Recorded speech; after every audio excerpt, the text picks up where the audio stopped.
welcome to the Story and Critique stream.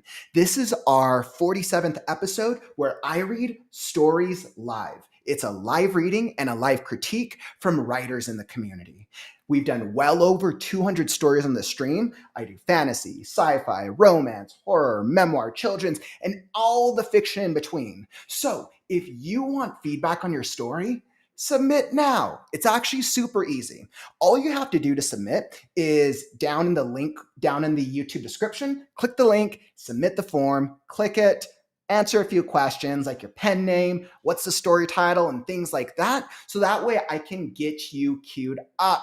So that way your story can get queued up for either today's stream or another stream. And by the way, welcome to the WriteNow community. I'm Kauffman, daily writing streamer and writing enthusiast, working on The Last Scarecrow, my fun, dark fantasy action adventure. Most everyone knows it. All I tend to do is talk about scarecrows and dragons and animals. So after almost 600 consecutive streams, we have we've accomplished quite a lot of writing this past year. So welcome. And then just so you know, if you are submitting, your story gets queued up onto the next, your story gets queued up for the stream. The way I try to do a balance. If you've never submitted before, I try to make sure that I get at least 1 to 2 submissions per stream. So that way we can welcome new writers into the community. At the same time, I try to balance it with all of our returning writers because I appreciate the heck out of you. I love when you bring your stories back, whether it's an old version that we've already critiqued and you're like, hey, I want some more feedback, or whether it's the next part of the story. So all should submit. We'll see what we can get to today with the time that we have. And then if your story doesn't get read, just know that it gets automatically re-queued for the next story and critique stream. Right now it's bi-weekly. So I do these streams every other Saturday. And then how do I critique? So for those of you who are used to it, you know what we do, right? I break up the story and critique stream into 5 separate, I break it up into 5 separate areas. Let's see. I'm not able to screen share because I'm kind of out of the studio today. So if you are following along, I like to think of, is it a character development problem? Is it a world building? Is it a plot, a dialogue, or is it a style? Meaning like maybe it's a structure, or maybe it's a grammar. I like to break it up into the different problems. So then when I'm looking back at and I'm pulling back, that helps me give you better feedback. So that way you can take the feedback. Remember, my feedback is subjective. You take what works for you based on your goal, and let's help make your story better so you can get it published. You can get it out there and you can be that much further along in your writing journey. All right. And then also, if you see me highlighting your story, no worries. That's just me having to keep track of where I'm at so that way I do not lose my place. And most importantly, join the conversation. If there's a part of the story you really like, feel free to drop a comment. Let the author know. If there's a part of the story that doesn't work for you, like, hey, maybe it doesn't sound right, maybe it could be worded better, let us know. Drop a comment. All feedback is good feedback as long as it's delivered in a way that is kind and clear, right? And if we are submitting our stories here through the critique stream, we are going to assume that we all want as much feedback as possible so we can make our stories as incredible as possible. So with that being said, let's hop into the first story, The Anomaly of Thetta. And like I said, traveling today. So let me just make sure that I got this. The streaming logistics, that it looks good on your end.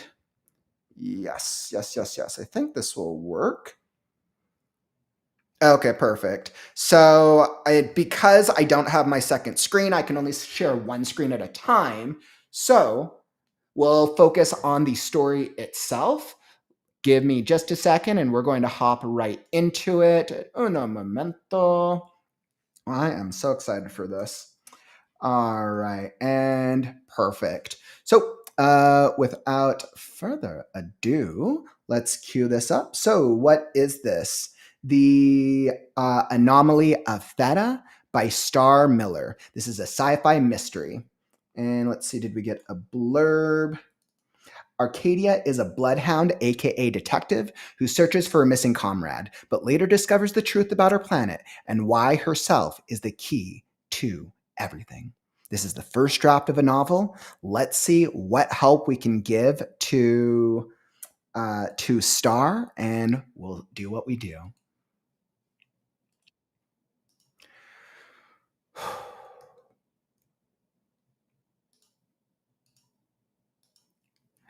The Anomaly of Thetta. Chapter 1, Missing.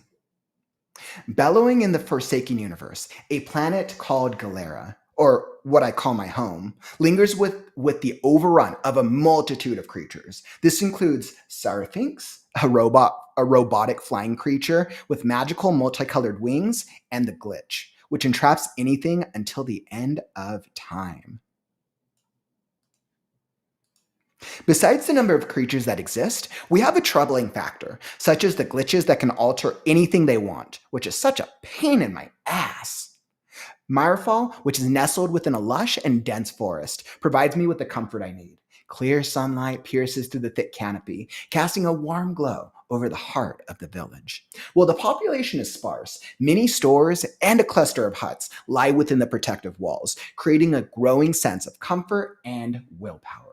In the early mornings of the new coming, I become aware of the eruption of chatter and bargaining that develops in my eardrums, which pulls me back to reality. And then we went to the Templest, say, rise. Are you even listening? Asks Boone. Huh? Oh, yes, sorry, I was distracted.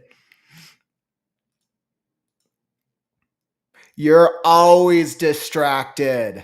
It sometimes pains me to hear the truth, but when it comes from my brother, it feels right. My sweet angel, how have you been? A middle aged looking woman approaches us with a chipper attitude.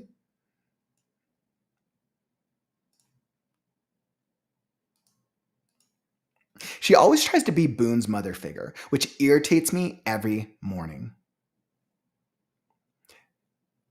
Good morning, Ruby. I interject so Boone doesn't speak. It's not because I want to, but because he has no interest in talking to her. Arcadia, can I just speak to Boone without all this back and forth today? Boone's grip on the back of my shirt tightens progressively. And how many times do I have to get in that old head of yours? Just because you care for him when I am on missions doesn't mean he is your son. You aren't his mom.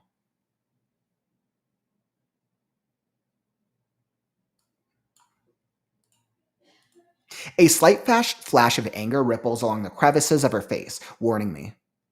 Sweetheart, I know you don't understand this, but I've become fond of him. And any day now, he will know how to feel loved by a proper adult, not a sister. Does she think I'm stupid? This can't be real. How can she even say that to my face right now? I shift in place, trying to suppress my anger. If you think so, then you don't mind me revoking the promise with you taking care of Boone.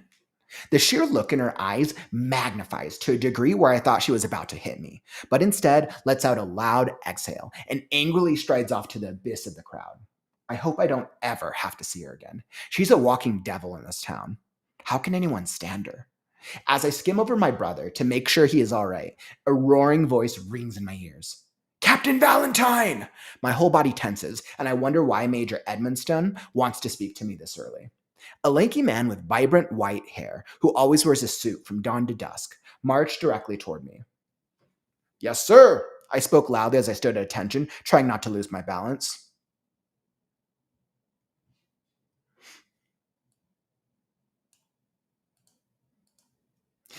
You are directed to venture outside the walls and track down food. Make sure you get enough since our supply is on the brink of eruption.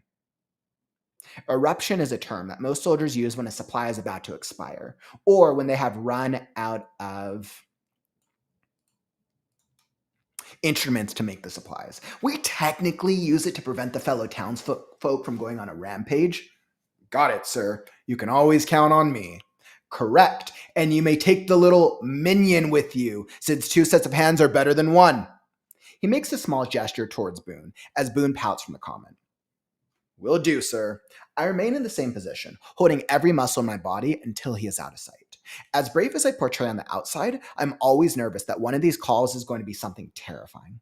My job as the guard is the captain of the Bloodhounds. We do all sorts of things from getting supplies to track down thieves, but the scariest part is if any of our people discover a dead body. Nothing can prepare you for that.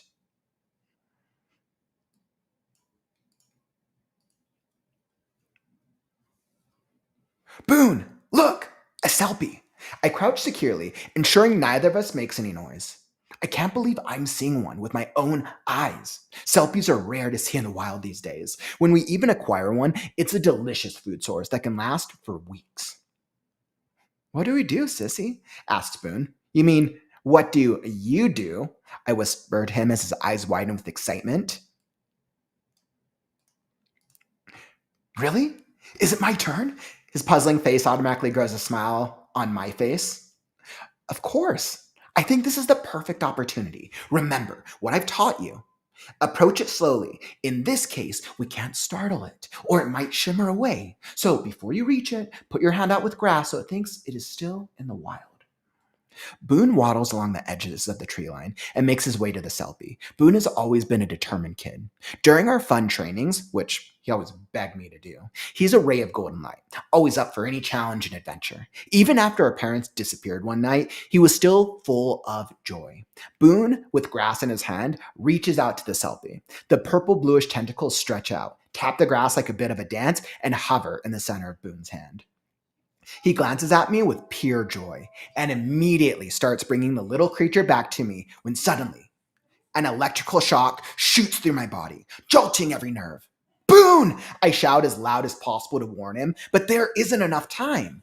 A purple and green hue suddenly appears, consuming the entire area and engulfing everything in its path. As the hue envelops the surroundings, they shake violently and glitch everything out.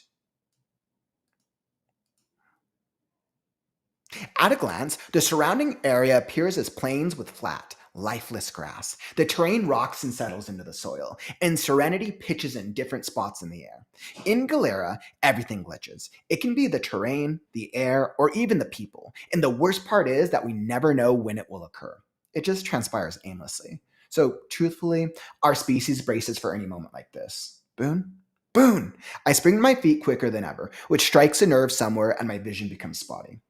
Over here, Boone's voice develops behind me. I spin around in the direction of his voice and freeze in place as I see Boone unharmed and still holding onto the Selpie, somehow managing to have a handful of seeds as well. Look what I found! Didn't know these grew here.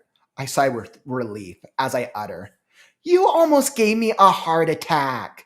Boone comes to my side and gives me a warm, tight hug as an apology. He somehow always knows that I can never be mad at him. I push him along the path that leads back to town, hoping that another glitch doesn't spike up. If the scent of the path is the same, then we can make it back smoothly. But I haven't experienced a glitch like this one for a while, and in this stupid world, anything is possible to adapt. Ark, why can't I be a bloodhound like you? He asks. Well, we are. What I estimate to be about 10 minutes into our walk. Boone, we talked about this. Bloodhounds are an arduous task, are an arduous course. It takes a lot of hard work and dedication. If you did it, I can do it too. I sigh deeply. You still have plenty of time. Think about it before stepping forward into something you can't turn back from. Only a few of us are programmed to become bloodhounds. I was chosen from birth to be one of them, but things have changed since then. It is now illegal to be assigned a path. Changed since then. Oh, it is now illegal to be assigned a path. If only I had that opportunity when I was younger. My life would have been smooth sailing. The tumbleweeds of the terrain spring across the deep deadness as we pass upon the gates of our village. Boone's grip on my hand tightens as a swarm of townsfolk rushes over to us, demanding questions that I have a hard time interpreting. The crowds reach for us, pulling and pushing, pleading and begging for help. The people blur in my vision, and my ears crowd with commotion as a strong pair of hands pulls Boone and me out of the crowd, hurries us to the central base station. I lose my hold on Boone as another soldier takes him on a different route. My stomach roils with butterflies as the feeling of dread courses through my blood. The only reason why they take Boone away is when something horrifying is on its way. The crowd barks with cries and questions as my keen eyesight pinpoints the direction of their questions, and I catch what I was sensing. A missing persons flyer hangs on the side of the building, and it's one of our bloodhounds. All right, and end reading.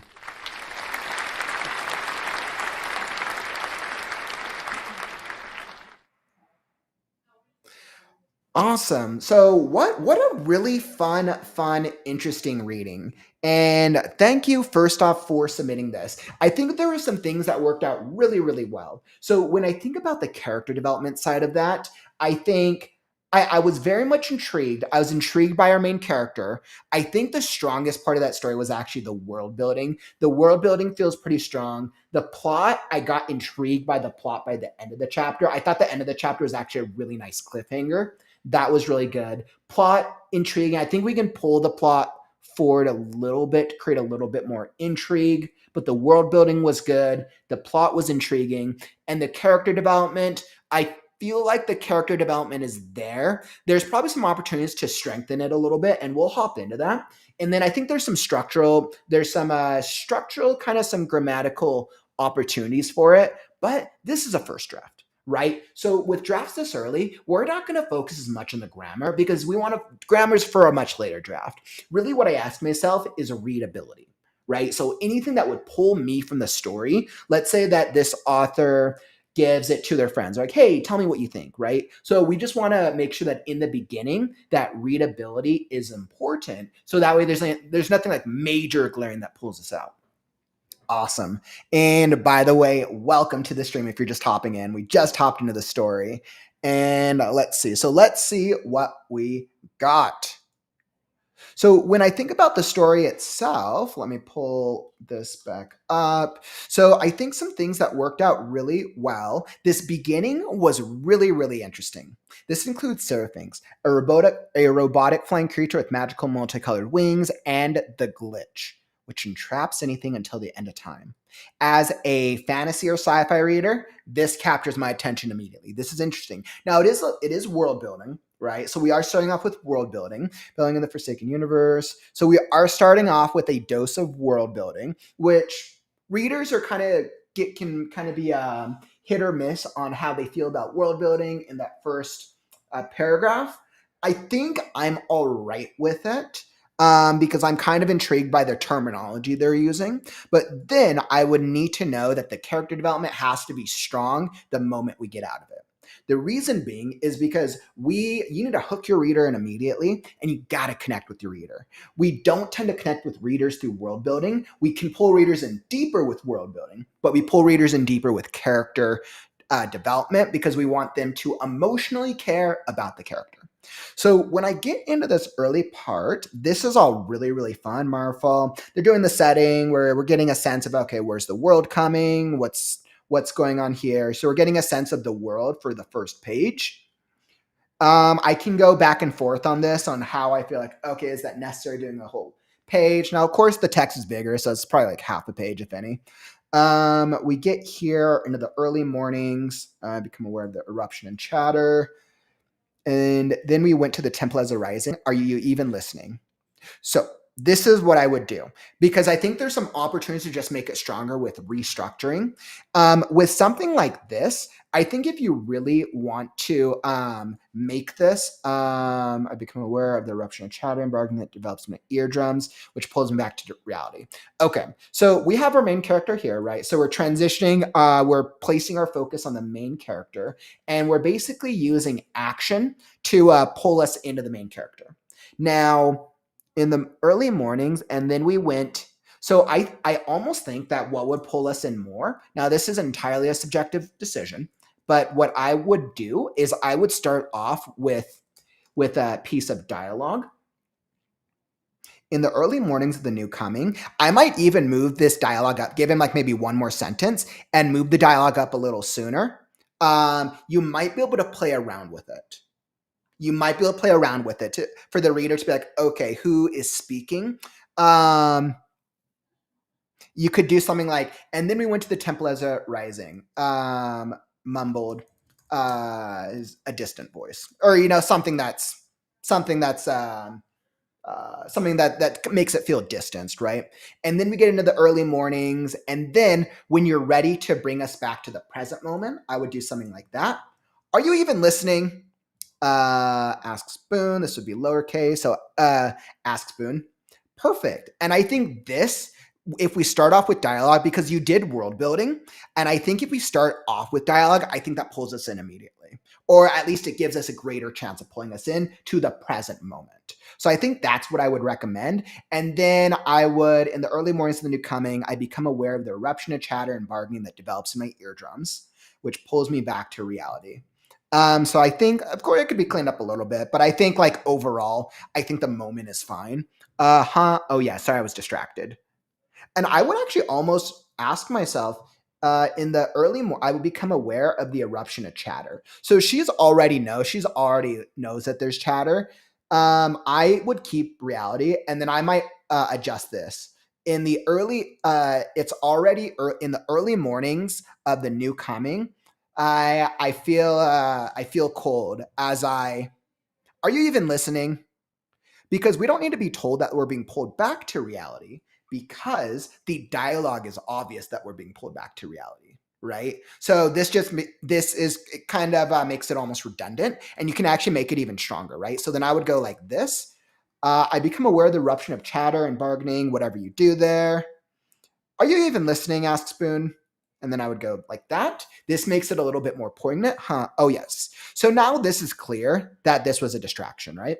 Moving forward. And I always like to be a little more hypercritical on the first couple pages, right? Because that's when we have the greatest opportunity to lose our readers if they lose interest. So we really want to make sure that the first, especially the first page, first couple pages, the first chapter is as fine-tuned as possible. And I'm not worried as much about the grammar side of it. We can always improve the style, right? You'll improve the style through the process, but we want to make sure that that developmentally it is as clear and as straightforward as possible. Awesome. So let's see. And then what else do we got? Let's see. You're always distracted. It sometimes pains me to hear the truth, but when it comes from my brother, it feels right. Perfect. Good setup. Awesome. That's great. Sweet angel, how have you been? A middle-aged woman approaches us. So what I would recommend is, because my sweet angel, how have you been? I think because we're so early in the dialogue, I might recommend speech tag setting up. I might recommend set up speech tag here, and then do it, only because they've only had 2 or 3 lines, right? So you don't want the reader to suddenly think, oh, that it's going to be, let's see, Boone, her, Boone, that you don't want it to think it's the protagonist again, right? So only because it's so early, I might do a speech tag so you don't chance losing the reader. I was clear enough, but I think this would just make it even crystal clear. All right, and then what do we got? This early part with it is funny. It's fun. Arcadia, can I just speak to Boone? Let's see. Good morning, Ruby. I interject so Boone doesn't speak. It's not because I want to. So that's her. Arcadia, can I just speak to Boone with all this back and forth today? Okay, so I was like, okay, so I want to make sure. So this is Mom, Ruby. No, wait, hold on. My sweet angel, how have you been? So this is Mom. And then good morning, Ruby. I interject so Boone doesn't speak. This is protagonist. And this is Mom again. Arcadia, can I just speak to Boone without all this back and forth today? Boone's grip on the back. And how many times do I have to get into that old head of it? Okay, so I see what got me. What I might do is I might add an action here. I might add an action of the moms, of the mothers, which is Ruby. Add action of Ruby to make it clearer. And then Boone's grip on the back of my shirt tightens progressively. So because you start with Boone's grip, this makes me think as a reader that this piece of dialogue is going to be Boone. But I believe this is the protagonist. So just to make that clearer, I would actually I think this is actually a really good action. I love this, but I might give us a separate action for our antagonist, or transition it to our antagonist more. I glance back at him, rolling my eyes. Just random idea, right? And I glance back to him, rolling my eyes. Returning my attention to Mother. I say, right? Something as simple as that. This is just an example off the top of my head. You can probably do better. So let's see. And then that would just make that clear. Slight flash of anger ripples on the crevices of her face. This is good. I like this. I just think I'm stupid. This can't be real. How can you even say this to my face right now? I shift in place, trying to suppress my anger. If you think so, then you don't mind me revoking the promise. And I probably highlighted this because of rule of three, or not rule of threes, but question marks. I personally have a thing with using more than one question back to back, unless there's like an intentionality behind it, and the questions are building on top of each other. So the reason being, and this is I remember learning this a while back. If when we ask the when a question is asked, the reader wants to know the answer. When they will then store that in the back of their mind because now they want to know what the answer is to it. When you ask a second question right directly after, it minimizes the value of the first question. So the first question now feels real impactful. Does she think I'm stupid? Now this gets lost. This can't be real. How can she even say that to my face right now? Now you do have this can't be real, and I think that does work. How can she even say that to my face right now? I would argue, does she think I'm stupid? I think instead of a question, I would say she must think I'm stupid. This can't be real. And then how can she even say that to my face right now? I think that might make it a little stronger, but that once again, that's subjective on my part. Let's see the sheer look. I thought she was about to hit me. This is good. I hope I don't ever have to see her again. She's a walking devil in this town. How can anyone stand her?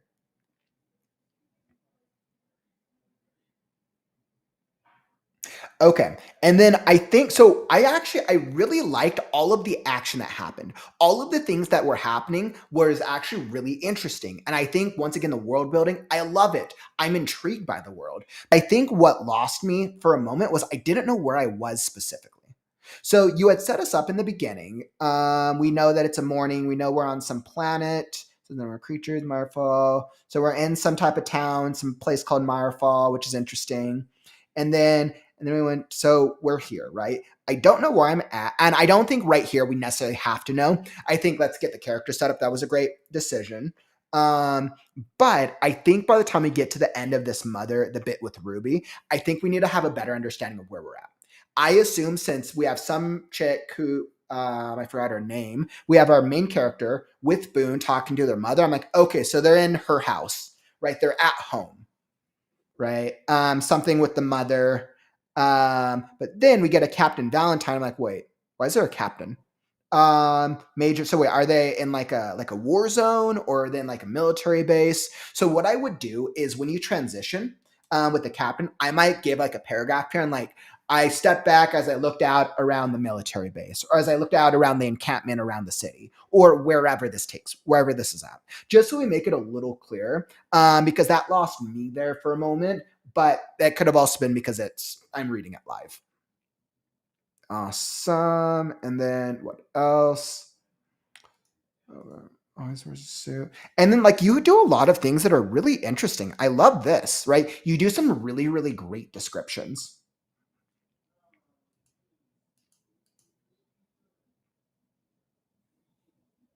I love this. I love that you go and you tell us what eruption is actually meaning. Make sure you get enough since our supply is on the brink of eruption. Eruption is a term. I wouldn't even say that eruption. I'd just say this is a term, or so you don't have eruption back to back.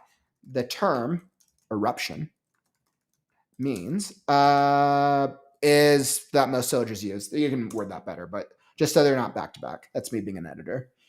All right. And then the minion stuff. This is good. I really like that. Will do, sir. Once we're here and we're in the scene and we're established, I'm actually really happy with this. I think it's very intriguing. You have a nice mix of dialogue and actions. And then I feel like the pacing starts picking up a little bit. Nothing can prepare you for that. This was a great ending beat. This was an absolutely great ending beat. I absolutely love that ending beat. Really, really smart. And then we go into the fight, or not fight, let's just say skirmish between the two characters.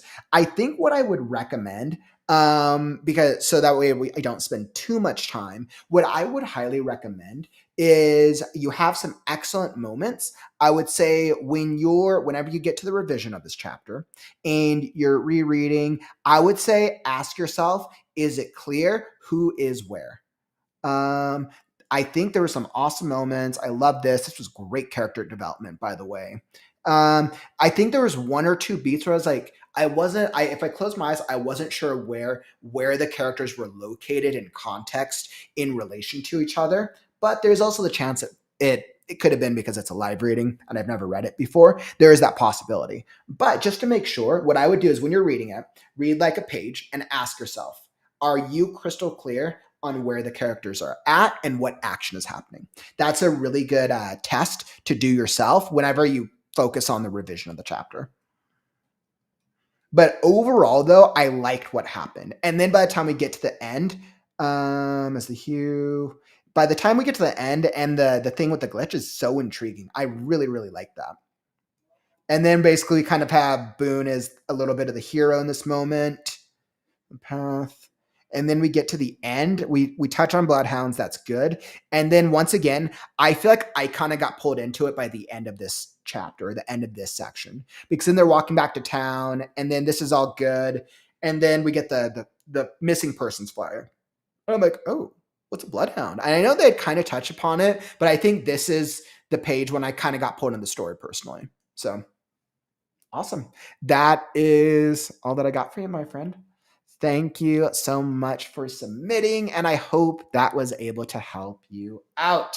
Wonderful, wonderful. So next, we're going to be hopping into a phase bounty, a romantasy, and the next chapter by Whiteseer. So, Whiteseer, I got your story queued up next. We're going to be hopping into yours in just a second. By the way, what did everyone think of that story? Did you like it? Did you hate it? Were you intrigued by the world?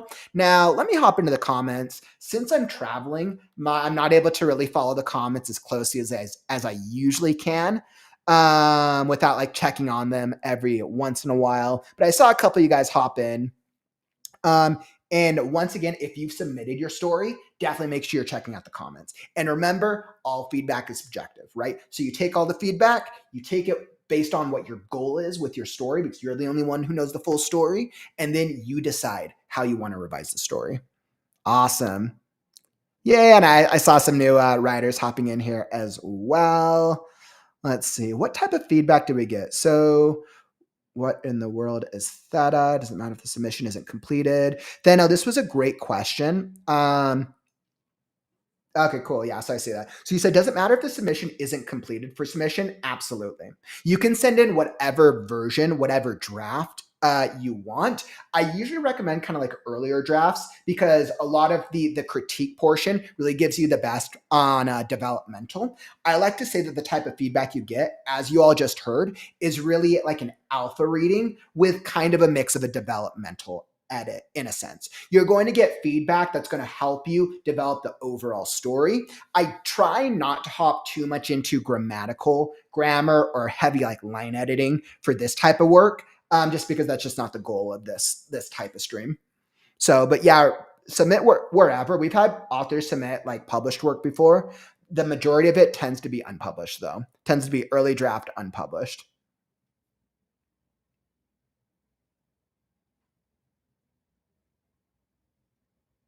Hmm. You're like, then you're like, I don't know if I should upload a first draft of my first volume or submit my second one, which I have a really lovely, realistic scene that will have a 90% payoff in the following volume. And this is what I always suggest because writers ask me this all the time. Submit either based on what your goal is, submit the thing that you need the most feedback for. If there's a part of your story where you're stuck, I recommend submit that. Or if there's a part of your story like, hey, you know what? I feel good overall, then just give us the first chapter, right? And let us know so that way we can hear it read out loud. There is a lot of value in having your story read out loud and you being able to kind of hear it, especially by somebody else's wording. It makes a huge impact. So, and it really just depends on what your goal is, how far you are along in your writing, in the process of the book, novel, screenplay, script, whatever it is that you submit. Welcome. Saw a couple hop into Twitch. Welcome, by the way. Usually I'm able to stay on top of the chat a little bit more, but this is a little more challenging when I'm traveling. Thanks so much, Whites. Yeah, I appreciate ya. Yay, Rachel. Congrats, by the way. This definitely deserves a huge congratulations, by the way, my friends. Writing a book takes a lot of time. Huge.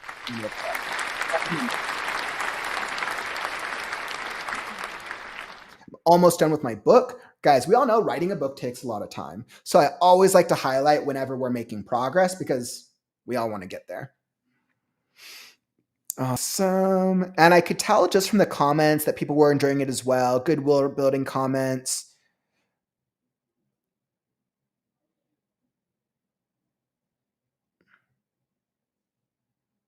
Yeah, the ending. And then once again, if you guys missed a part of the reading, this critique stream will be available on the replay. I will time code it. It probably won't happen till later tonight simply because I'm traveling, but usually I time code it after so you can hop to the story that you want to re-listen to. It's the critique streams make for great replayability. Awesome. Yeah, I agree. So I can tell that there was definitely a lot of intrigue from the chat, that they enjoyed the story as well. Very, very intriguing. And I think you ended off that first chapter bit on a very good mystery. So really, really great work. And we have some great recommendations as well. Really, really great stuff. Let's see. Let me catch up.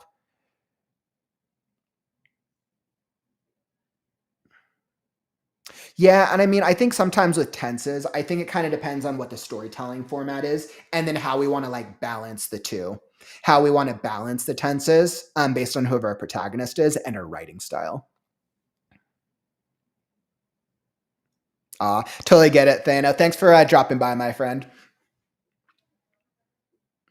Let's see. Yeah, and Mary, I know I was kind of touching upon. I think it's less the transitions. I think it's more the setup. I think each of those beats just needed a bit of a stronger setup, especially because they do scene breaks.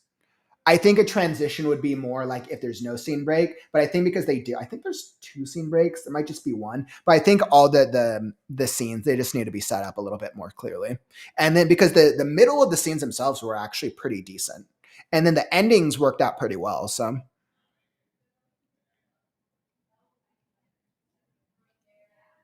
awesome, awesome, awesome, awesome. All right, friends. So thank you for that.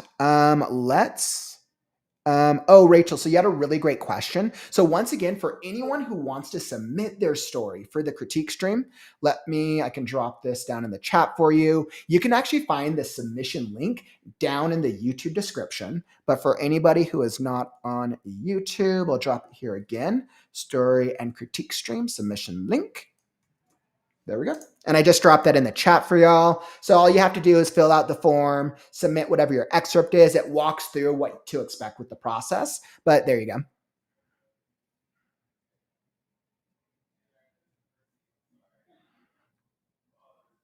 All right.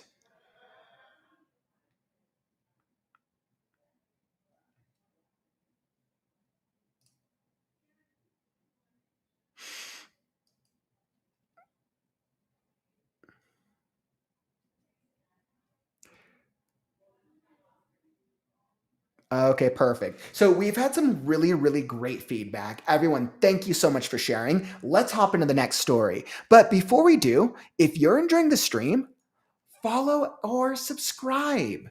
We're here every day with the WriteNow community. I've almost done nearly 600 consecutive writing live streams. We do writing sprints, we do fiction contests, we do writing conferences, critique streams, workshops, podcasts, and so much more. And it is all revolving around the art of writing to help you stay motivated, to give us more spots, to be able to just connect and chat with other writers. So if you're wanting to be alerted when we go live, smash that follow button or tap that subscribe button and you'll be alerted when we go live. Awesome, awesome, awesome. Okay, so let's hop into it. Whiteseer, I got you here on deck. Oh, wait, hold on. Like I forgot. I'm so used to my normal setup. I have to rechange the studio. Let's see. All right, I got to rechange my screen share. Let's see. Bear with me just a second. Let's see. So we are going into Whiteseers. Maybe. All right, and I think I got it this time. Okay, perfect. Little bit more of a transition. And once again, if you guys have a question or you need something from me in the middle of the stream, just put Q in front of it or question if there's something you need of me specifically. Otherwise, I'll check on your comments after the reading since I'm kind of limited with my setup today. Awesome. So let's get into it. So for those of you who don't know, we've done a couple of, I want to say we did the first chapter of Whiteseer's story before. And for anyone who likes any of the stories and they want to read other excerpts of it, one of our community members, Courtney, she actually put together a, I'm like blanking on the word. She put together a whole archive of every single story we've done on the critique stream. It's linked down the YouTube description if you ever want to check out previous stories that I've done before. Awesome. So we are on to this next part. Let's see. So I got this. Let's make sure. I got to pull up the right one. All right, perfect. Whew. All right, just 1 second. Really, really good. Okay. So this is chapter 2 of Whiteseer's novel. And let me just pull up the quick blurb. What do we got here? I think I can give us a little more screen space. All right, so Whiteseer, where are we at? So this is a phase bounty by Whiteseer. This is, I think Whiteseer had put a fantasy with a romantic subplot, which I'm pretty sure falls under Romantasy. But we could, that's always debatable. Let's see, Whiteseer's just looking for general feedback.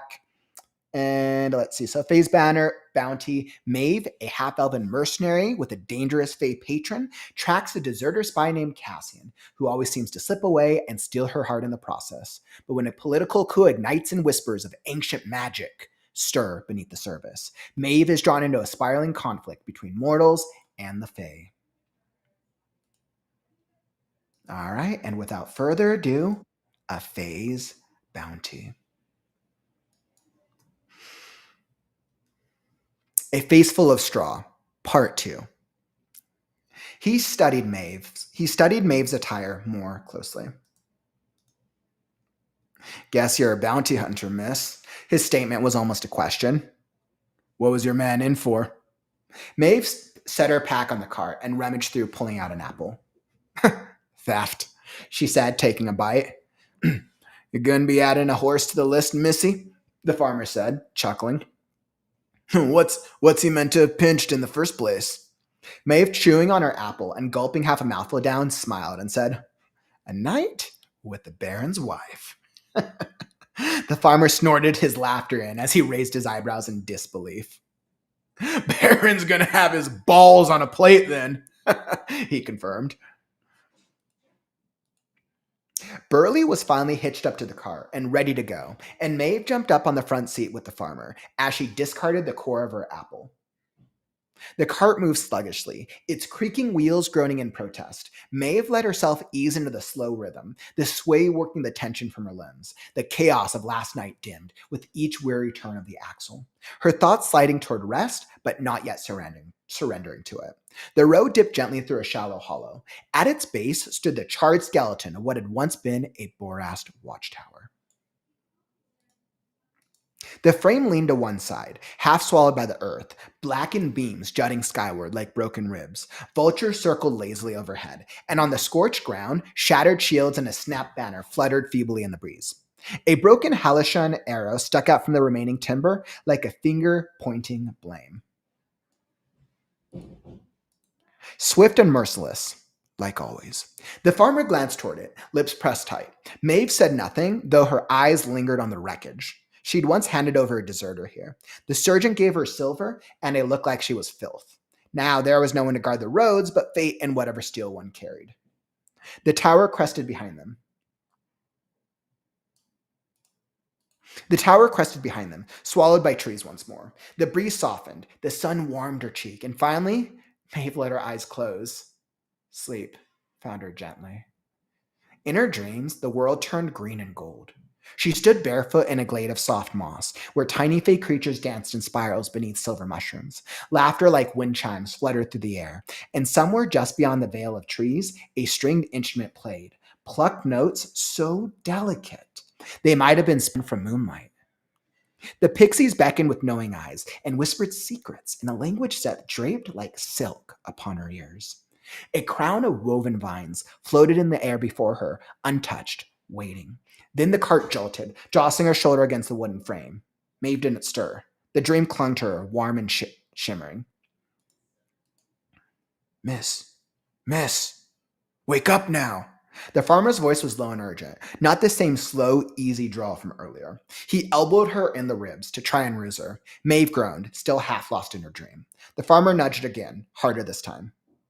Damn it, what? She grumbled, sitting up with a start and blinking against the daylight. We got trouble, he muttered, glancing ahead. 3 men blocking the road, dirty looking. One's got a cudgel, one a blade, one a bow. Pointed right at us. Maeve squinted down the dusty path.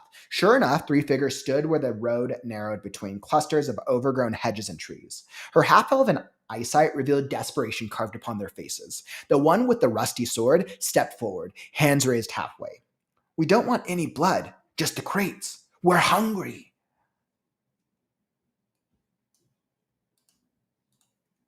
Maeve sighed and sat up straighter, pushing the hair from her face as the wind caught it, tugging black strands from her eyes. Her hand drifted to her thigh, fingers curling around the hilt of her scimitar.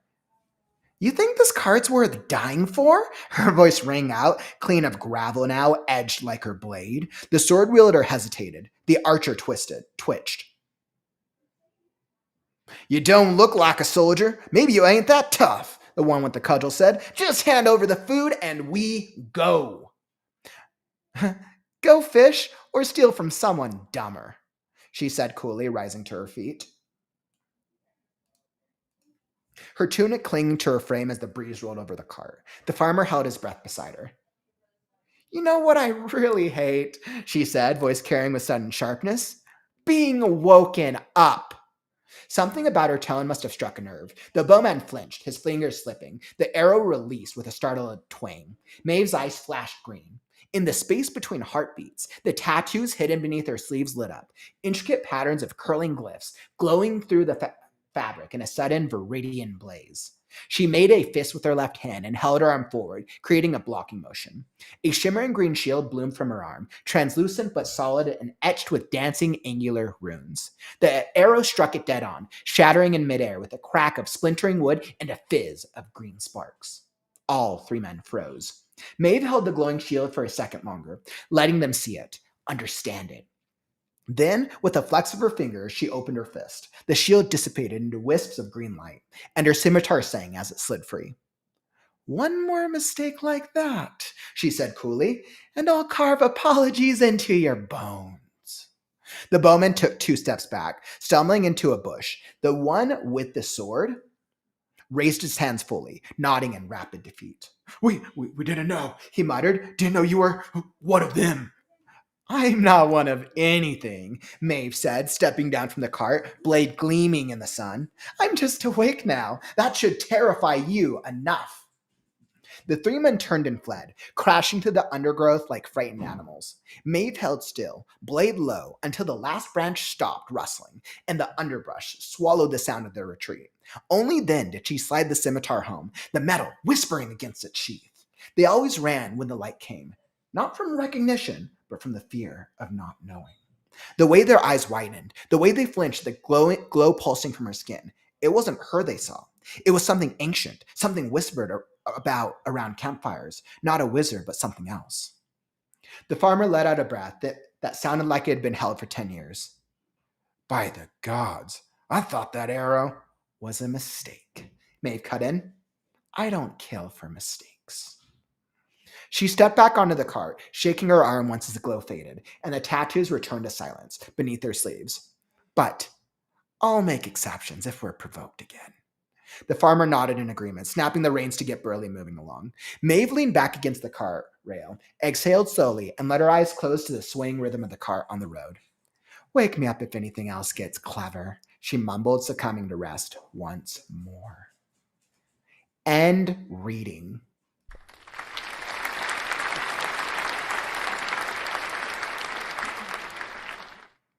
Wow. Oh my goodness. First off, Whiteseer, I have to say that was an incredible chapter. That was a great chapter, full of character development, world building, dialogue. And you even touched upon plot with the dream. You did a very healthy balance of all the different things that we're looking for. I asked myself, what are the biggest opportunities from the chapter? And I think the biggest opportunities is going to come down more to line editing and style improvements, which means that really at least this part of the chapter is probably ready for an edit, because this chapter was in a really good place. There's a lot of things you're doing well, and I'm very happy with the chapter. I was intrigued by the character. I understood the actions that was going on. I wanted to know more about the world. I wanted to know more about the dream, the plot. I think there's a couple of structural. I think if any, the only biggest opportunity might be, I think the transition is a little funky, but overall, the chapter is really well done. By the time I get to the end of this part, I have a clear sense of Maeve, and it's been delivered in a way that's clever and that it's fun. So I think this worked out really, really well for me.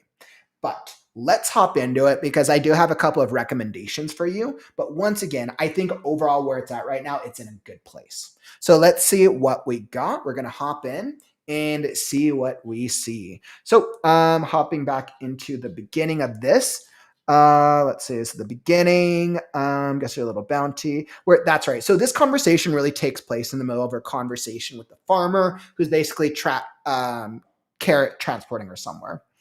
Let's see. So you're going to be adding horse. This is fine because this was already set up in the previous section. I remember that. I've clothed on her apple. This is all fine. This is funny. A night with the Baron's wife. Funny. All right. We get the clever bit before. The farmer snorted his laughter in as he raised his eyebrows in disbelief. How do you snort your laughter in? Like, I'm just like, okay, first you have to imagine a snort, and then you have to imagine laugh.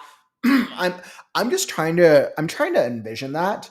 I feel like you can probably word that a little better. But I don't know. Mixed, subjective on my part. So I'm kind of mixed on that one, on that action specifically. Let's see, Burley. Then we're going the cart. The cart moves sluggishly.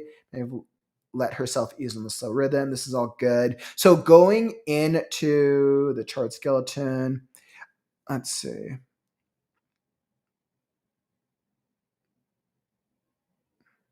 Okay, so dims, but not yet surrounding turrets. So the road, so this is where they're going. I like the setup for this tower that they're going to. This is all fine. You do a really good job with bits of world building here. If for writers who like really leveraging world building, when you do too much, you have to give descriptions, otherwise the reader gets lost. I think it's fine to throw in bits like this. I have no clue what Hallishin means, but this gives context and flavor to the part of the world. I'm sure we learn what a Hallishin is eventually, right?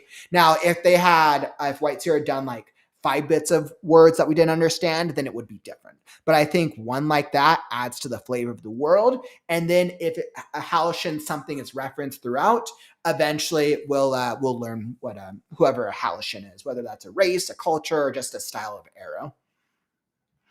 Let's see. So the sergeant gave her silver. The farmer glanced. So I think with the sergeant, the silver bit, I think this just needs to be structured a little stronger. I got lost for a second that there was a sergeant with silver. I get that we've got into a new setting, and I think you set up the setting well. We need the setup for that they arrive and they get to a sergeant. The sergeant needs to be at the beginning of the paragraph.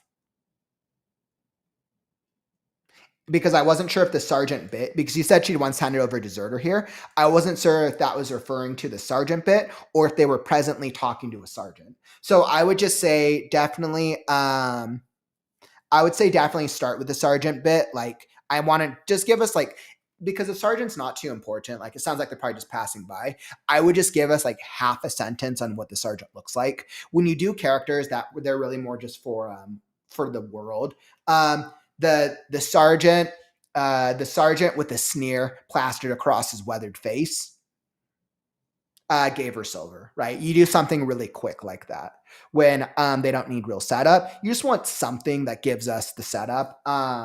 Yeah, and that just will make that a little clearer. And then the tower bit is good. And then the dream. So first off, the start of the dream was, oh my goodness. Wow. Okay. She stood barefoot in the sill with tiny fake creatures. Laughter like wind chimes fluttered through the air, and somewhere just beyond the veil of trees, a stringed instrument played, plucked notes so delicate they might have been spun from moonlight. The pixies beckoned with knowing eyes and whispered secrets in a language that draped like silk upon her ears. I love that personally. For me, that's a huge win. This gives, and I think even though you're using two metaphors back to back, metaphors similes, even though you're using them back to back, because you've made it very clear we're in a dream, right? The reader's not confused. This is actually a really smart way to set up a dream. You're not trying to hide that it's a dream, right? You want the reader to know this is a dream. So the reader's brought along, right? And I think this is a good way to do it when you want it to be clear what is happening. So this was good. I was very happy with that. That part was beautiful. Then the cart jostled. The transition out of the dream was confusing. A crown woven of vines. So this is good. I can tell this is plot. This is probably a major plot point for later on, or it's probably a plot and a character development is my guess. Then the cart jostled. So this is what needs to be fixed. If she is in the dream, how does she know the cart is jostling? If we are in Maeve's POV, then she needs to just wake up suddenly. This suggests that the POV is the farmer and not Maeve. The transition is funky.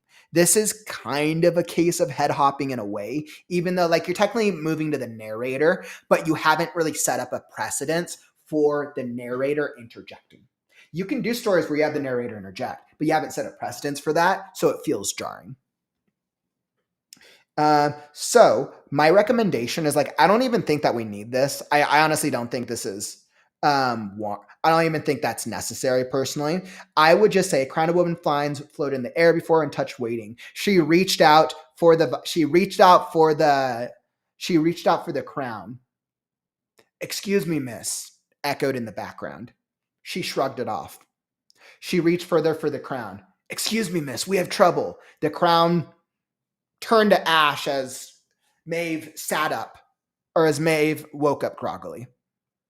The farmer hung over her, low, his voice low and urgent, right? So you see, that would be a better transition, right? Because we want to stay in Maeve's POV. And I think because you did such a great job of setting this up, I would recommend stick to Maeve's POV because it was so well done. And because we're so intrigued by this, I think now the reader's going to want to know more about the stream, which is excellent foreshadow, by the way.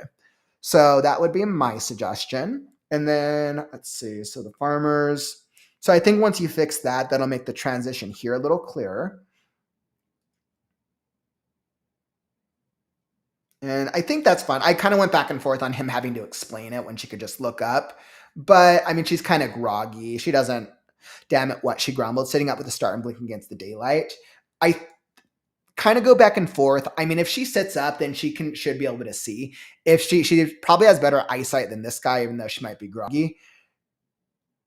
I might not have her sit up and ask her, damn it, what is it? What is it? And then have him maybe explain that before she sits up. Otherwise, if she sat up already, why doesn't she just see what's blocking the road? Because she probably has better eyesight than him. We don't want any blood, just the crates. This was good. Have their dialogue start on a new line so it doesn't get lost. Her half-elven may have squinted. The one with the rusty sword stepped forward. Oh, okay, actually, no. Slightly, her half-elven eyesight revealed. And this could just be from the formatting. As like this, just make sure that's a new paragraph. The one with the rusty sword. Maeve side and sat up straighter. This is good. This entire interaction between Maeve and these three ruffians, these three scoundrels, was very, very great. This line, "Go fish or steal from someone dumber." I don't like that line personally. I want something clever. And I think because you've done some excellent wordplay, some excellent style choices, I think you can find something better for her. But once again, subjective. Clinic tinging, you know what I hate. Something. And then she goes back and forth. I love that we get an introduction to her magic. Magic, fantasy nerd here, so you know magic is a win. And I think you did a good job describing the magic, very straightforward, which I think is fine, right? She has runes, it activates, she gets a green shield, and it blocks the arrow. Let's see. So this is good.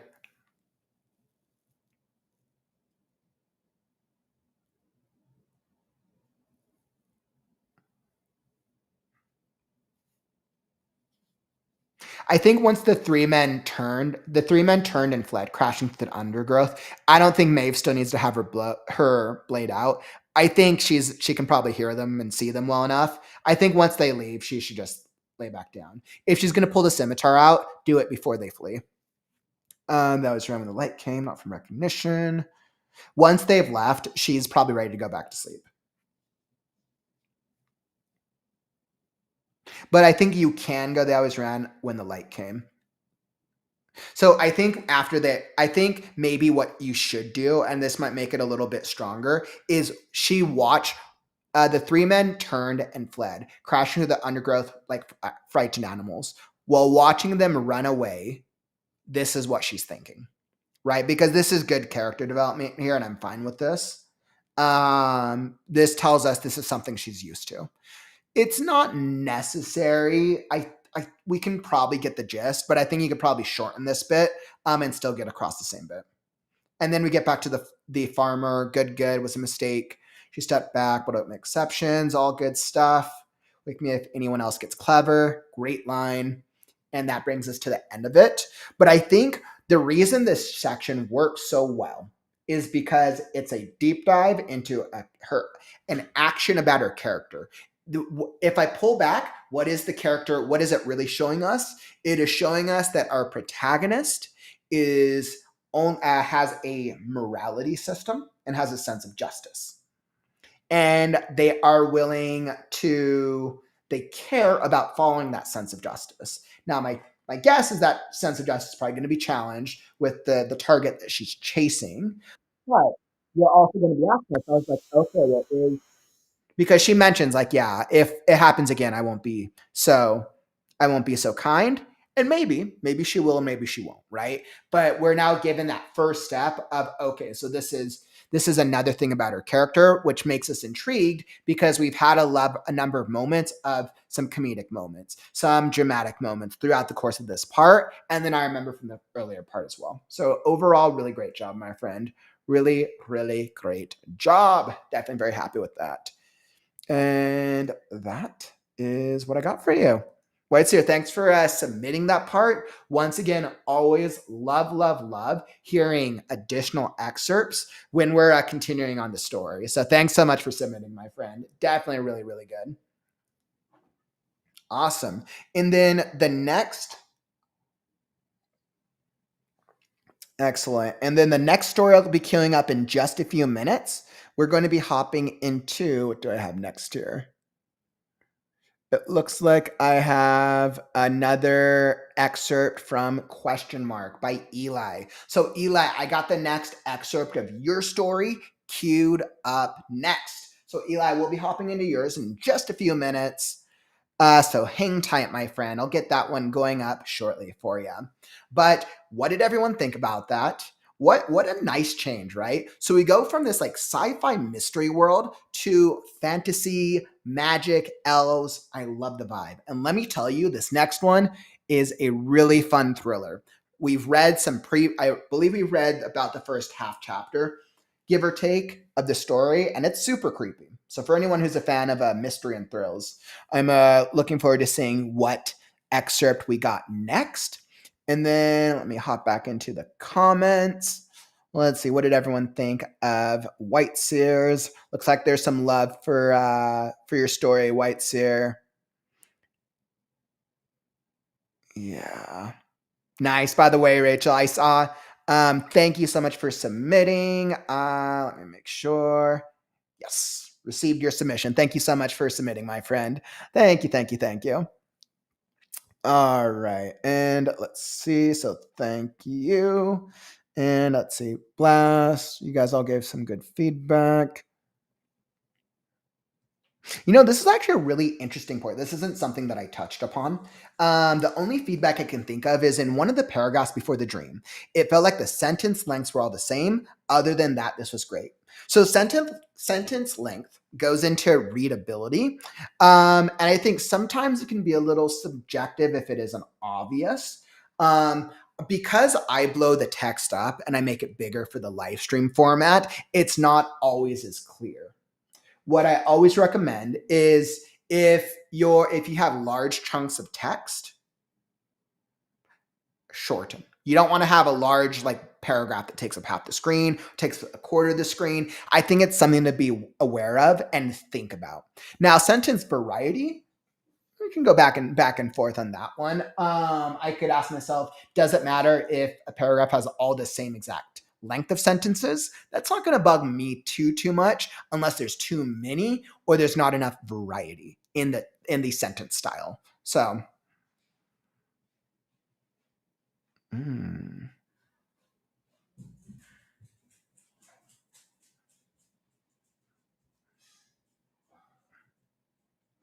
Yeah, I agree. And I can definitely tell. Hey, by the way, Devin, I saw you hop in here. Welcome, my friend. And let's see, quick question. Yeah, so we're just touching. And then, by the way, Rachel, for anyone who wants to check out previous story excerpts, you can actually click on the story and critique archive down below the YouTube in the YouTube description after the stream, and you can see any of the previous story excerpts out of all the 200 plus critiques I've done. Every single story is linked to the video it's in with the time code, so it's super easy. It's all thanks to our community, our book director, Courtney. She was really awesome at putting that together. Excellent. Excellent. So, awesome. Yeah, and Eli picked up on that as well. So very, very excited about that. Excellent. So we're going to, let's see. Okay, perfect. Yes. So we're going to we're going to hop into this next mystery thriller horror story, which I'm super excited to. But before we do, let me just do a quick call out. Do you need an editor or a writing coach? I offer both. I actually do a little bit of all. So I offer editing services, whether you're looking for something more closer to an alpha reading or a beta reading. I offer line editing, developmental, copy editing, proofreading. I also do coaching services for writers who are trying to be budget friendly. You could join the YouTube membership program, much cheaper. But this is a great way if you're really trying to get feedback on your story or you're just trying to grow as a writer. I also recently launched the audiobook services. So let's say you published your book already and you're like, hey, I need an audiobook, because you are missing out on money. You're leaving money on the table if you don't have an audiobook. So definitely, if you're looking for any of these services and you just want to know more, I offer free consultations. So that way we can chat, we can talk, you can ask me questions. I can better understand what your project is and if my services are going to be a good fit for you. So I really try to understand someone's project before taking it on. A, make sure I have enough time for it, and B, so I can deliver the quality based on their expectations. So for anybody who wants to learn more about the writing services, or if you want to just schedule a free consult, it's linked down in the YouTube description. I'll also drop it down in the chat for anybody who wants to know more. All right, beautiful. And with that, all right, and let's do it. Yes. So Eli, thank you for that. So yes, we did do the first half of the submission on, just in case someone has questions aren't addressed, is the first part of the plan 3 to 5 short stories about the narrator. Excellent. And then, yeah, so we did do the first half of this story, I think on some earlier story and critique streams. So definitely, once again, you should be able to find the previous versions of that in the archives. All right, and then let me queue up the story. Let me adjust on my end, and we'll hop straight into it.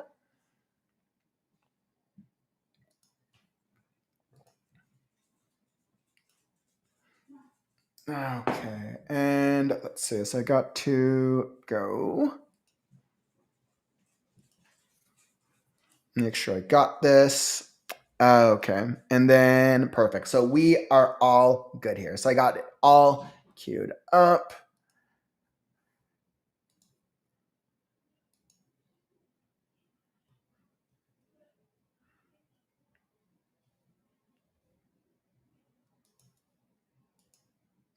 Okay, excellent, excellent.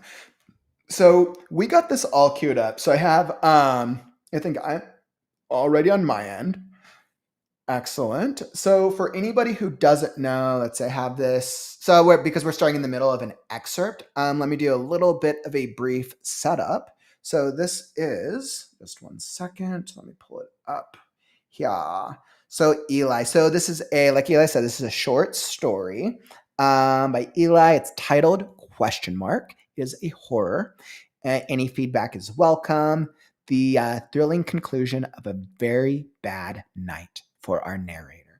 And let me tell you, this narrator is having the night of their lives with this creepy ghost character who comes in and is terrorizing him and his buddy at a gas station. And unfortunately, his buddy did not do too well in surviving this confrontation. So let's see what we got for the last section of this story. Question mark by Eli.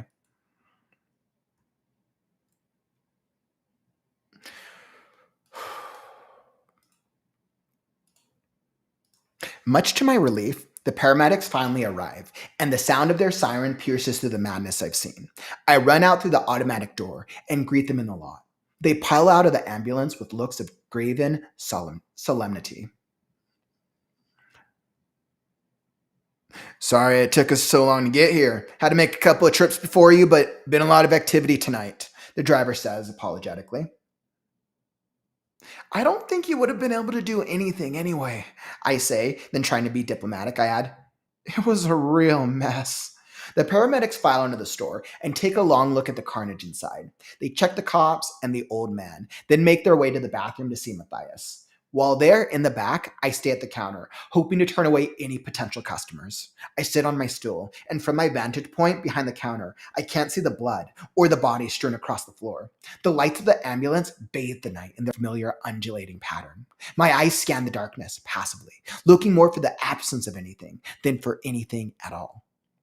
I can vaguely hear the paramedics discussing the insanity of the bathroom, but their words are just tones that reverberate around my ears without meaning. Slowly, their dronings fade away and are replaced by a low-grade humming. The hum comes up from the floor and in from the walls and down from the ceiling to envelop me. The lights of the ambulance dance across my face, and I feel nothing. I am nothing. From out of the darkness, between the gas pump, he comes.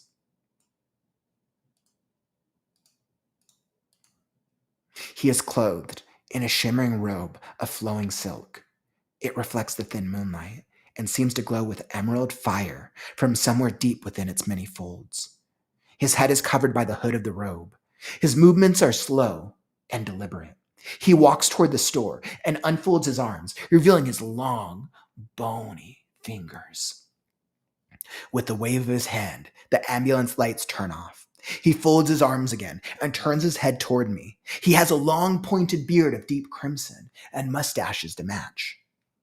His skin is a strange reddish color, but covered in a chalky discoloration, like the skin of a crimson colored plum, and it hugs his face with youthful elasticity.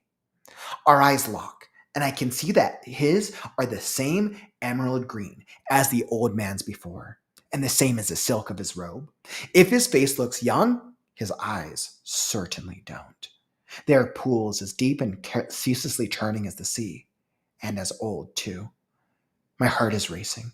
I try to break our gaze, but my head won't move. I can see him coming closer. This must be the envoy. I think the door opens and he steps inside to the sound of the ding. Hearing this, the paramedics come out of the bathroom and see him. Better take it easy, sir, the ambulance driver starts. He never gets to finish. The envoy turns away from me at last, releasing me from the prison of his gaze, and fixes his eyes on the ambulance driver, who suddenly stops speaking and stands transfixed by the mysterious stranger.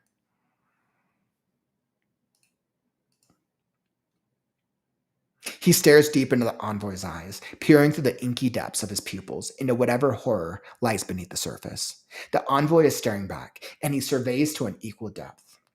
His face, up to now blank and aloofly expressionless, hardens with a thick veneer of contempt. Out of his eyes shoot twin spirals of emerald green fire. The flames enter the ambulance driver's eyes at the pupil, and for a moment there's an unbroken chain connecting the two of them. A moment later, the flames disappear into the driver's eyes. No one says a word. The envoy stares venomously at the driver. The other paramedics and I are in shock, and we stand there like statues. The ambulance driver seizes up and stands utterly still. Within seconds, the emerald green flames are licking the skin around his mouth, nostrils, and ears, and then great pillars of green fire burst forth from these orifices and engulf the driver. In half a minute, it's over. The flames subside, dying slowly, and what is left is a sickening ash statue of the man. Features intact, frozen in a terrified gasp. Through all of this, the envoy has remained motionless, holding a pose that conveys the buildup of tremendous potential energies. Though blanketed by his flowing robes, his muscles are taut with anticipation. The two remaining paramedics, a pair of strapping young men about Matthias's size, incensed and emboldened by the horrifying death of their friend, rush the envoy in an attempt to exact some vengeance. Before they reach him, though, he begins to move. Folding his left hand over his chest, he draws his right hand back and holds it straight out behind himself in a slow, methodical, unnerving way. A terrible look of focus washes over his hard face, and with stunning suddenness, he swings his right arm forward as though he has thrown an invisible harpoon at the closer of the two charging medics. Both men stop in their tracks. A look of surprise and horror overtakes the closer man's resolved face, and he whimpers sharply. The envoy appears to revel in his fear, his awful green eyes glowing furiously. He clenches his fingers into a fist, and the medic cries out in pain. Yanking his right arm back, the envoy pulls the medic's heart as if by an invisible cable, and it explodes out of the man's chest. The man drops to the floor, where his blood oozes out of the gaping wound. The envoy brings his left hand down from his chest in a sweeping arc, and the second medic's belly opens with a deep gash along the same arc, and out comes the medic's guts and blood as he slumps down to the floor with them. He groans horribly as he fishes through what spilled out of him until his eyes rolled back, and the switch flips from on to off, and it's over. Finally, it's just me and the envoy. He looks at me again, and I can feel that I am no longer the one in control of my body. He makes me walk over to him. I resist at first, but it's no use. I step through the paramedic's blood and guts and find myself stopped arm's length from him. We stand like this, face to face for a while. He examines me thoroughly with his awful emerald eyes, keeping his head perfectly still the whole time. His entire body is still, for that matter, as is mine, as is the entire store. At long last he speaks. You'll do. What does that mean? As you have seen. He turns his long pointed finger at the old man. Such is the end that awaits you. Soon I will let you loose. You may wander wherever you please, but know that I will always find you. Why are you doing this? I ask him, bewildered. Why me? The hand that delivered you to me pulls the stars from the sky. One does not question. One simply does as he is bid. Pulls the stars from the sky? Indeed. They took the stars and laid them on the ground. But then they found that the earth was a map of the heavens long before the foam washed across the sand. I shudder. The words dig into my mind, and the sickening refrain inserts itself. Or is it the envoy?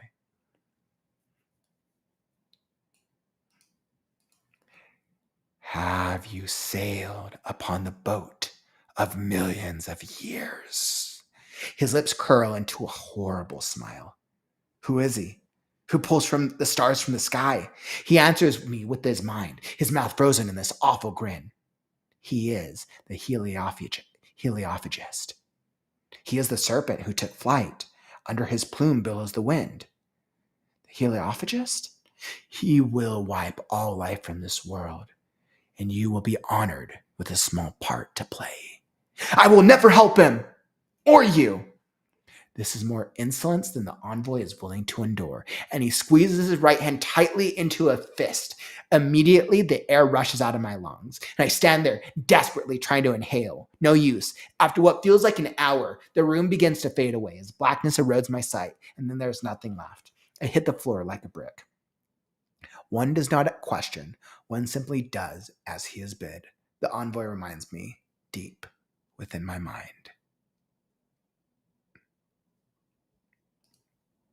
End reading.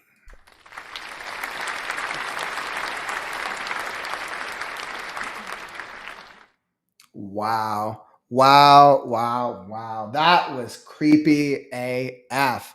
Oh my goodness. That was so creepy. Oh, for all the right reasons. So oh my goodness, I love that. I loved a lot of that description. Now that I finally get to see the ending and we got to finally see how this creepiness, how it all ties together, it was really, really intriguing. There's so many well done descriptions, adjectives, and moments where I get to really see if it just where it gets to tie together and I get to see just what is like this ultimate enemy. All right, some like devil, like Satan character who wants to destroy everything on earth. Great. All right, he's dealing with like a primeval. So creepy. Really, really well done. And then we're learning, right? So for those of you who joined us for the previous parts of the story, we dealt with the previous character who was the envoy, right? So now we're learning, okay, that was the envoy for this character. And really interesting. And then I think you ended it off on a really interesting cliffhanger. So I think from a character development standpoint, our protagonist was very well done. I loved our character development. I loved our antagonists. I think the plot is interesting. I'm good with the plot. The plot was straightforward. The plot I'm happy with. I think there's a couple of world building things that I need to make sure that I'm clear on. And it could have been because I read it in 2 bits. This could have been on me. So I'm going to ask myself that, but the cliffhanger, the end of it was very well done. Now, I can't tell if this is, I know you said this was a short story. That could have been the ending, or this could be the setup for something more. I think this is the ending, and it's left to be ambiguous intentionally. I'm pretty sure that's your intent, Eli. Yeah, simply because he kept asking questions. Okay, so let's get into it. Let's see what we see. And all right, so hopping back into the beginning of this excerpt. All right, so where are we at? So, okay, so this is basically the pose. So the midpoint then was basically Matthias getting killed off. Yes. Okay, cool. Yep. So this was basically, so this whole thing was a short story. Okay. So this was basically post midpoint. This was probably like 60% of the way into the story once his friend was basically killed off, which we believe by the envoy. I don't think we actually saw how the friend and the other police were killed off. I'm pretty sure it was by the envoy. All right. And then the paramedics get there. So we think, okay, the paramedics are going to save the day. Great. Very good job. Police first show up. The police do nothing. Paramedics show up. The paramedics. Now, I might ask myself, Eli, I might consider flipping it around. I might have the paramedics show up first and those be the ones who are killed off in the bathroom and then have the police show up and get killed off. Only because the police have a higher sense of security. The paramedics would probably also be the first one, might be the first ones on scene. But don't quote me on that. I'm not too certain. But just in terms of order, I think you might want to have the paramedics show up and have the paramedics get killed off, and then the police fix it. It makes the stakes a little bit more, since the police are probably the ones with the guns and the ones who can probably try to fight back anyways. And you want to think that, okay, paramedics didn't make it, but the police have the guns. The police are going to save them for that reason. All right. And we think all is good. We think that everything's going to be fine now. This is a great low moment beat. We're like, okay, his friend just got killed. Things are going to quiet down now. Yeah, this was good. The lights of the ambulance dance across my face and I feel nothing. I am nothing. This is actually a really strong beat. This is a really strong moment. I might almost make this its own sentence because I really like that. But I just really like that. Yeah. So let's see. From out of the darkness, between the gas pumps, he comes. Oh no. What comes? He is clothed in a shimmering robe of glowing silk. So this is a really nice setup for whatever the next creature is. And now we've been set up with the previous envoy who was creepy, a creepy old man, creepy supernatural old man character, and then his friend Matthias or his co-worker friend Matthias, and then the cops earlier were killed very, very horrifically. So we know when something else is coming, it's probably going to be worse, right? So I think by not giving it a name, and I think you just saying he comes, I think that was very smart. It was intentional and it was smart. It reflects the thin moonlight, seems to glow with the emerald fire from somewhere deep within its many folds. Good stuff. Yep.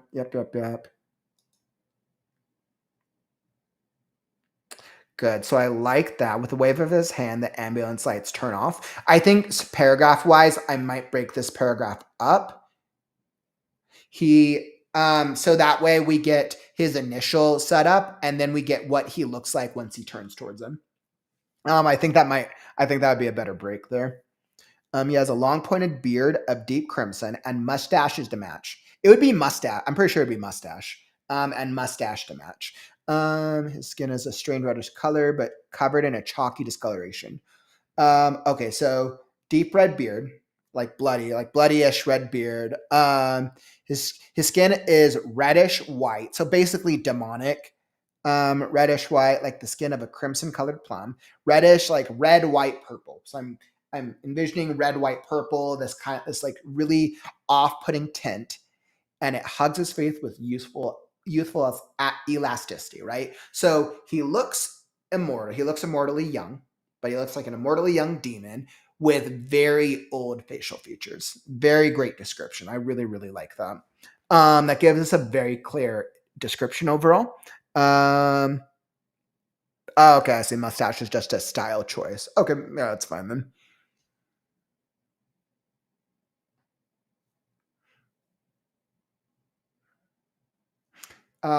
Let's see. And I mean, yeah, because I saw your mail. You said break the paragraphs up, will do. I don't know why I always have long paragraphs. And that's the thing. I think you can get away with a lot of the paragraphs. And I think once again, it can be a little subjective.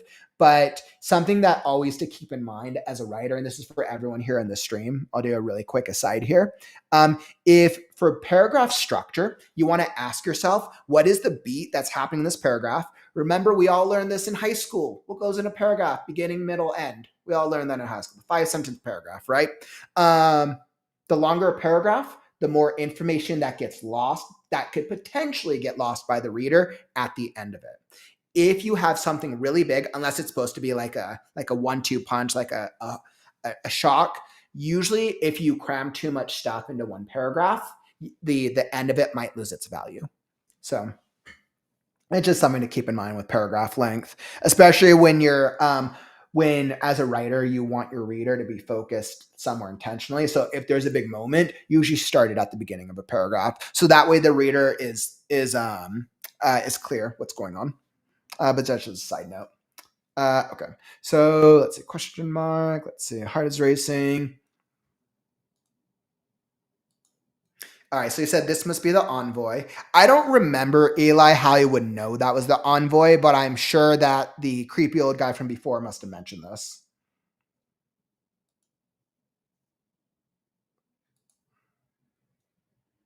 The only thing is, I thought because of the ambulance, I thought he was outside with the ambulance lights, in all honesty. But I think you said that he might have walked back.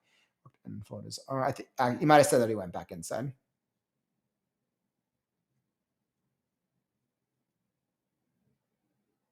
Okay, no, yeah, you said he's still inside, so never mind. Let's see. Yep, train. With this bit, and this is just going to be a little bit of a style recommendation. Better take it easy, sir. The ambulance driver starts. So instead of giving us the description, right, the ambulance driver start, just get rid of this. Let me move to revision mode so I don't get rid of this. So what I would recommend is, because it's, instead of us telling us the ambulance driver starts, just have us be the ambulance driver starts. Make that an M dash. Better take it easy, sir. Now, you could do he never gets to finish as a style choice. The envoy turns away from me at last recently from the prison and fixes his eyes on the ambulance driver, who suddenly stops speaking and stands transfixed. Better take it easy, sir. He trails off. I would almost go. So I might, like, you could do an interruption, but because you're doing this description here, I might go a trail. Better take it easy, sir. The ambulance driver trailed off. The envoy turned away from me, releasing me from the prison of his gaze, and fixed his eyes. I don't think you need this right here. Let's see. My heart is racing because he had already locked eyes with him here. I think you had already said the eyes had been locked here. So I was like, I don't think we need this here. I think I would just focus on the ambulance driver because we want this beat to be clear. So I would start with the dialogue and then immediately go into which we said, better take it easy, sir. The ambulance driver trailed off. And then in the new paragraph, he fixes his gaze on the ambulance driver, who stands transfixed by ambulance driver who stands transfixed. You can find a better way to word it, but I think you can just make that a little better, because this is a really interesting moment, and we don't want it to be lost. Let's see. So yeah, you can find a better wording for that though. Let's print through. This is good. The envoy is staring back, and it surveys to an equal depth. Good stuff.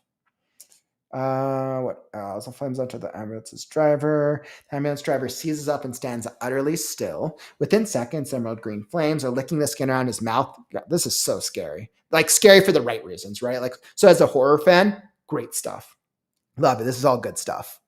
This is exactly what you want to see in a horror style short story. Within seconds, the emerald green flames are licking the skin around his mouth, nostrils, and ears, and the great pillars of green fire burst forth from his orifices, mouth, eyes, every single orifice in his body. And it is that's sucks to be that paramedic. Sorry, paramedic. In half a minute's over, and then yeah, so sorry. Oof. Man, well, good thing these paramedics have a sense of courage. And I think if you made these police officers, I think I'd make it a little bit more sense, since the police officers probably are the ones who have guns. I would almost, yeah, and I'm now even seeing this, I would almost want them to be cops and to have them start firing on it as the bullets near the guy, and they just like fizzle out into green flames. Or they fizzle out into green flames and then they like shoot back at him, or something like that. I think something similar to that effect would up the stakes of that specific beat.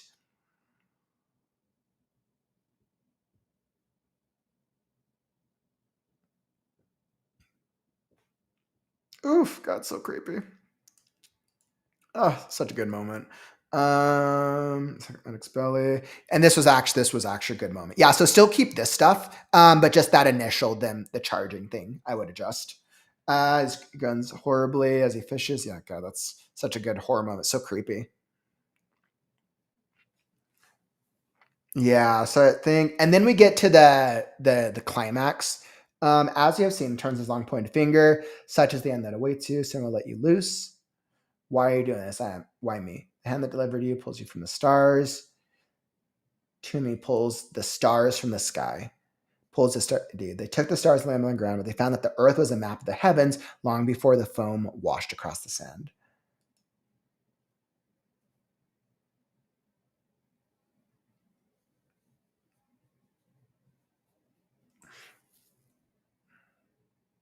Okay. So the reasoning, I'm a little confused by it. And it could have been just because I'm reading it in separate sections, or it could be because I'm doing a live reading of it. That's absolutely possible. And I'll tell you why. So it makes sense to me. Well, I have no clue what a heliophagist is. First off, is that a title? Heliophagist could just be me. Heliophysics. That is not recognized. Okay, cool. So means sun devourer. Ooh, so creepy. When you break it down into its Greek roots, so it means devourer of the sun. Oof, I love that. He will wipe all life from this world, and you will be honored with a small part to play. Um, yeah, I would actually even say that here, he is a serpent who took flight under his plume billows the wind.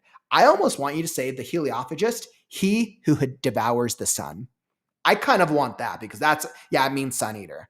I think he's quoting from what was on the wall. Okay. Okay. That makes sense. He will wipe all life from this world and you will be honored with a small part to play. Then I might, okay, he's quoting from the wall. That makes sense. Okay. He will wipe all life from the world and you will be honored. I will never help him or you. It's more insolence than honor is one to endure. And trying to inhale and ice after what feels like an hour, the room begins to fade. And basically, we don't know. One does not question. One simply does as he is bid. The envoy reminds me deep within my mind. Okay. So I think the thing that I'm not sure, well, I love the ending, right? So let me say, I love how it ends. And I think it's actually a very great ending.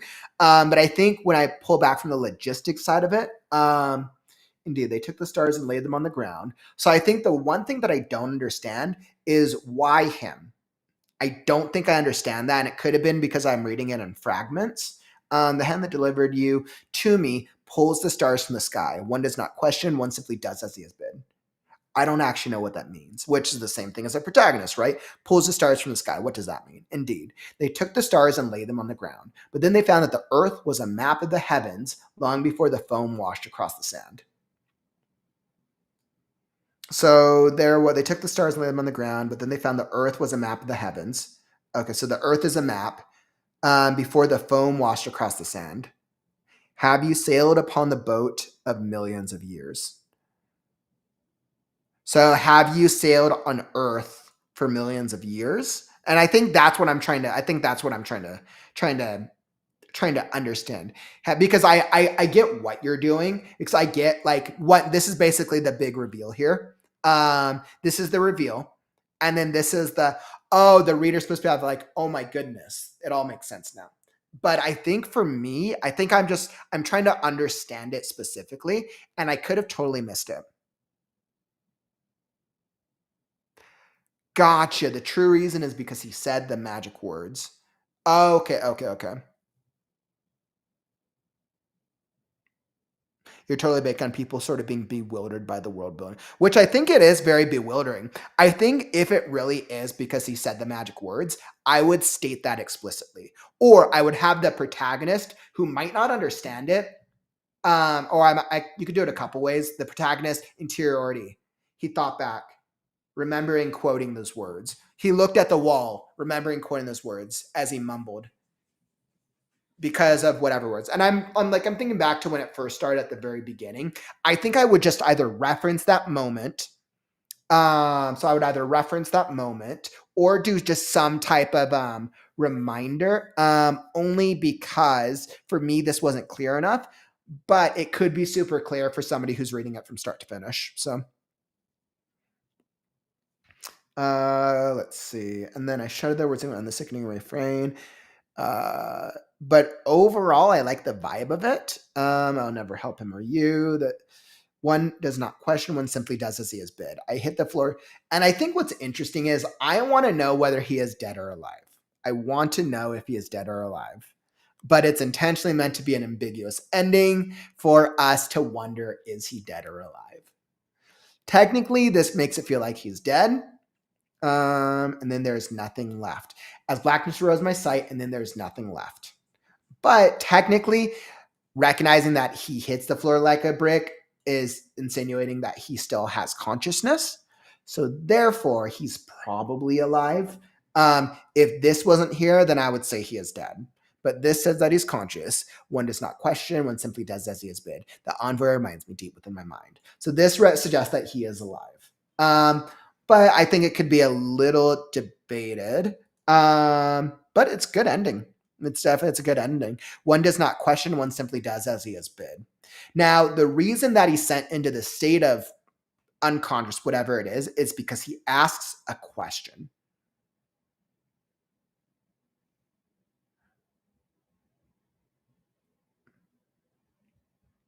No, it's because he says insolence. One does not question, one simply does as he is bid. So he's sent into this eternal state, or whatever the state is, because he says he will not help him. I think to make the ending even more impactful, I would make the reason for him sending the guy into this state, I would make the reasoning be either because he keeps asking questions throughout the story, or because you make it clear that insolence is not insolence is always punished.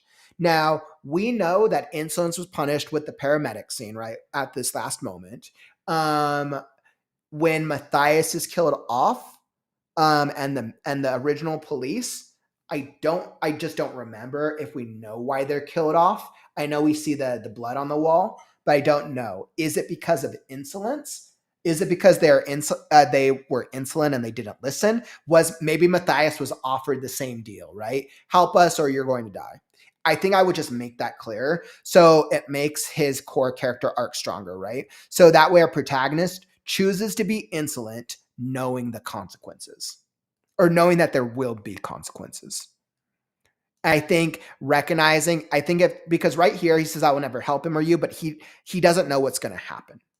And I think if he knows what's going to happen and he still chooses not to help, I think this makes our protagonist stronger and it makes the reader care even more for him. So, but that's mostly a subjective recommendation and just something to think about. And I think that, and it's because this is like the core, this is like such a huge beat, tying it into his decision making earlier on as well. Yeah, I think that would be really good, Eli. Okay, I can drop an explicit comment about the insolence from the envoy here to really drive it home. Yeah, I think that would be good. Yeah, I think that'd be good. Okay, cool. Yeah, and then part of it is probably because it's broken up into two readings, so that's definitely something to keep in mind as well. But overall, yeah, like such a great horror story. I don't think I've seen a. This is the first time that I've seen a horror story from you, and I think it was really well done. I've always been a fan of horror stuff, so I think being able to see stuff like this is always fun. Um, yeah, really, really great work, my friend. I'm glad that we finally got to hear the ending of this creepy horror story and get to finally see what happened to our character. After all that. Really, really great work, my friend. Oh man, so much fun. Oh, I love it. And I can definitely tell from the chat as well. You can definitely tell people are really enjoying the creepiness of these characters.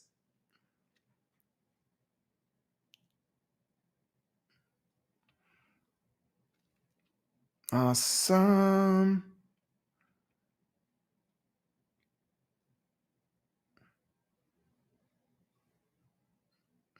Hey, what's up, Rachel?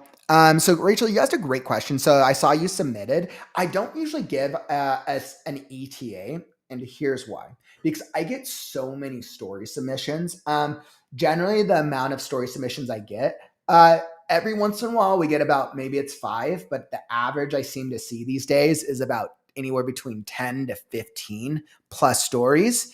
And in a stream, I'll generally try to get to anywhere between 4 low end to 7, sometimes 8 high end. I hate promising that I'm going to do a story and then not get to it because then it sets expectation. So, yeah, that's the reason that I try not to set expectations, but I try to do my best to be able to get through all the stories. But what I can say is that I definitely have you queued up. So definitely do, my friend. And I really appreciate you submitting.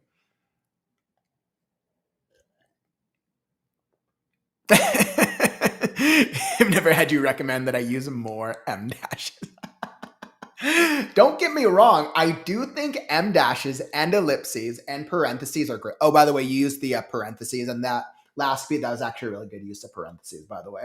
I think there's places for M dashes and ellipses and parentheses. We just can't overuse them. It's definitely a little different. Thanks for stopping by, Whiteseer. Hey, what's up, Susan? Glad you're making some awesome progress, by the way. Yeah, I know Jennifer's group. Another writing group, JL. They have another style of writing group, and it's definitely much more informal than the streams. And it's definitely much more informal. And I'm pretty sure JL goes through all the stories that are submitted. Whereas with since this is a live stream format, and the problem is if I went with all the stories that were submitted, these would be like 7-hour live streams. Unfortunately, I don't have that much. I don't have that much energy because I live stream every single day. As much as I wish I did. I've generally learned that about 2 to 3 hours tends to be my limit on like a day by day stream. My exceptions tend to be when I do like special event streams, like anyone who showed up for like the WriteNow-thon, like the conferences, the fiction contests. I can generally go longer, but that's because I'm working with a team and I'm not doing it by myself. I don't know if I would be able to talk straight for 6 hours. I would probably lose my voice. I start losing my voice at like 2 to 3 hours. Thanks for that. Yeah, Devin, that is. I mean, like I said, we're almost at 600 streams here, so definitely, I've done my share of streams. And as everyone knows, back in December, we did our second writing conference, which we streamed for that was 3 days. I think we streamed for almost 24 hours. We did a 25 hour live stream. That was the longest stream we had done. So we definitely have fun streaming here, by the way. Okay, so let's hop into the next story. Let me see what I got queued up.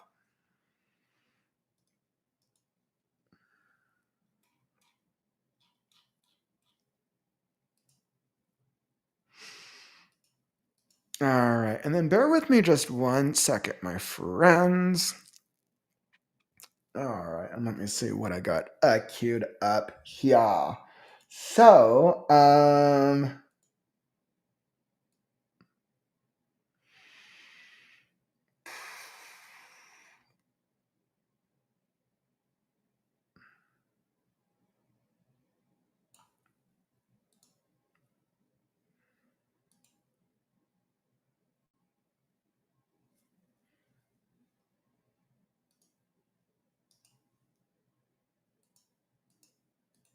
all right, so I'm just seeing what we have up in the queue. Bear with me un momento.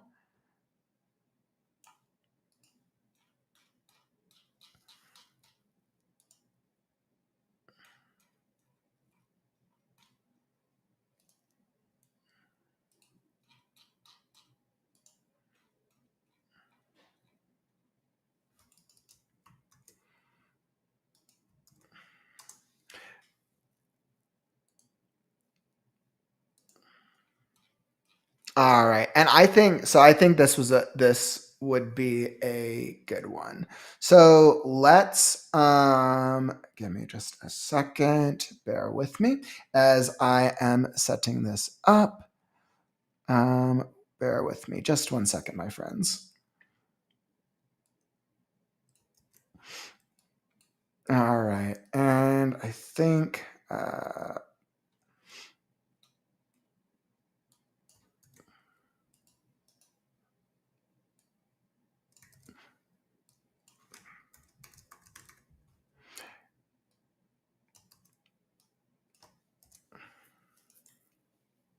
okay, so here's what we're going to do. I know it is a lot of streams, 24 to 25 hours. It was a lot. It was fun though. I think everyone enjoyed the WriteNow-a-thon back in December.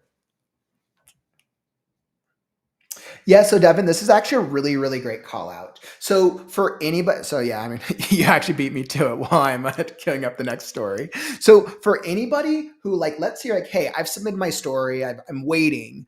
and you need feedback sooner, we actually have multiple ways to get you feedback. So the story and critique stream is the free option. We also have, you can also hop into the Discord. We have a feedback area in the Discord if you want feedback from the community. If you are a YouTube channel member, all you have to do is click that join button below. You can actually get feedback as part of our monthly critique group, which is next weekend, and that is off, or it's like a private closed group of any of our channel members who are on the critique group tier. You can bring your story, you get feedback from all the different writers in the group. It's usually a pretty good turnout each time, and myself included. That's another great way to get feedback. Or if you're like, hey, you got a little bit more of a budget, then you could always reach out to me directly for like writing service and feedback. So definitely I try to create a couple ways for you to be able to get feedback and help with your stories. You're like, Eli, you're like, the feedback is too good. Blast you, Jared. Take that as a compliment. Okay, so let's help out a new member over here. Like I said, I always like to try to get a balance for writers who've never submitted. So Maddelyn, Maddie, let's help you out. So we got a brief little excerpt here. We're going to help out Maddelyn with this story excerpt. Once again, I always like to try to welcome new writers into the community. So we're going to help out Maddelyn Hammond with her mystery. And let's see, give me just a second. Yeah, as I have it set up.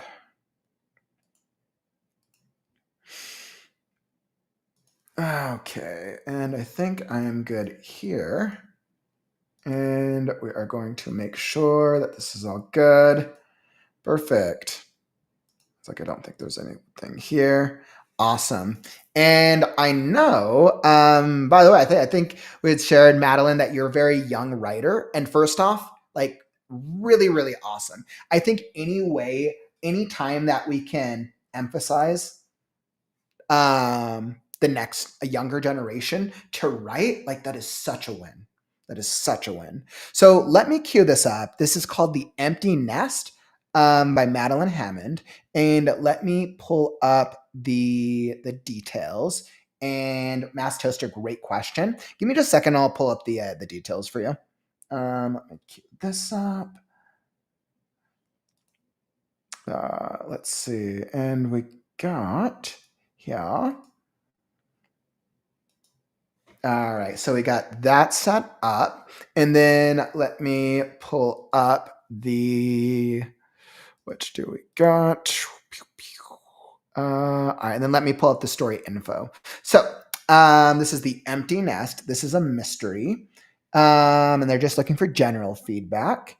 It looks like this is a graphic novel or comic. Ooh. We always love different styles. I love mixing it up with different styles. So this is this is probably a script, or it's probably it's either an idea, an outline, or a style, which is going to be intended for a graphic novel or a comic. So for those of you who are graphic novel, or for those of you who maybe you watch anime or animated things, we want to remember that when we think about that format, it's very much a blend between the visual, the different panels, and then the narration and the wording itself. So we're probably going to get a script, which is super cool. And let's see what we got here. Let's see. It is a 20-year-old adult solving the puzzles for a mystery. And let's see what we got. All right. I was like, oh, no, wrong screen. All right, there we go. So here we go. I am all set. And I think this is from the beginning. So we're starting at the beginning here, and let's do it. The Empty Nest, a Mystery by author Maddelyn Hammond. Chapter 1. All angry, living with his aunt, uncle, and 3 cousins. That's all girls. Young 20-year-old Oscar Anderson wanted to get revenge for one who caused the car accident. His mom and dad were divorced in 2024. Then 3 years later, at 3 o'clock p.m., his mom died in a car accident. Then at 6 p.m., his dad died the same way.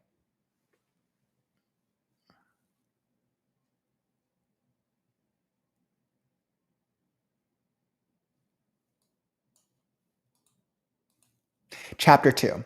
It was a normal day at Oscar's aunt's house. The three cousins, Isa, Mila, and Delilah, were really quiet. Not a sound. He could hear a pin drop. He thought they were on her tablet with headphones, but he realized they didn't have tablets. They broke it 3 weeks ago, and they didn't have headphones. So he checked the room. No one. He checked every room. Still, no one.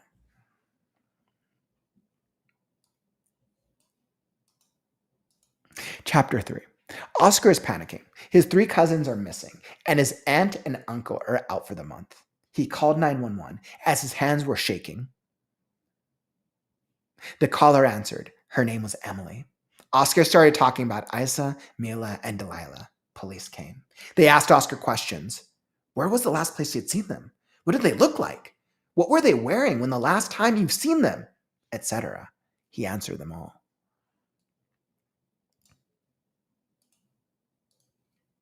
Chapter 4. They searched for clues to find the cousins. No clues. Until Oscar looked in his notebook. It said, "Thank you for babysitting. Here's $20. With a $20 bill taped in, then they looked under the sink. Bam! There they were, cramped under the sink. That's when both the aunt and uncle came home early. Turns out their fighting was canceled.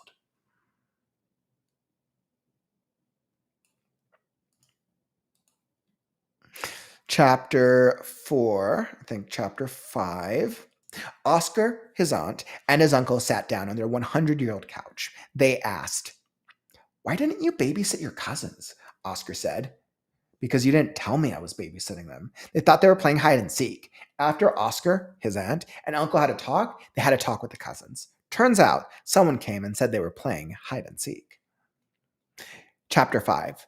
3 years later, Oscar had went to a fair. He saw a lottery ticket, so he tried it. To surprise, he won. He won $10 million, the jackpot. He went home to tell his cousins. He said, "Guys, guess what? I won the lottery. We can buy passports to go to Italy." His aunt and uncle were shocked. So then, 2 days later, they went on vacation in Italy.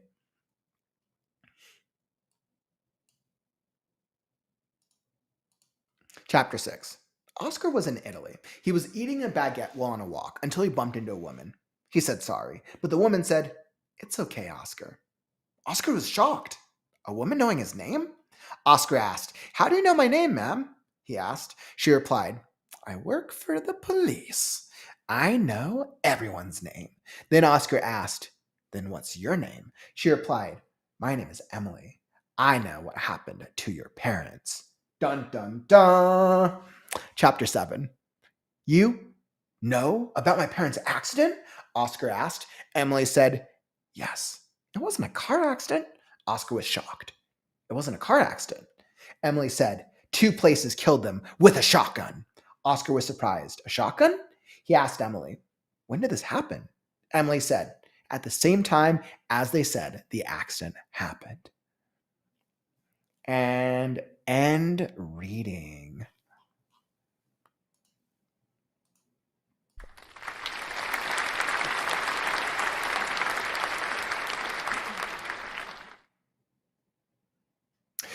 Awesome. So, Rachel, thank you so much. Thank you so much for submitting that, Maddelyn. So that was very, very, very cool. Absolutely loved that first submission.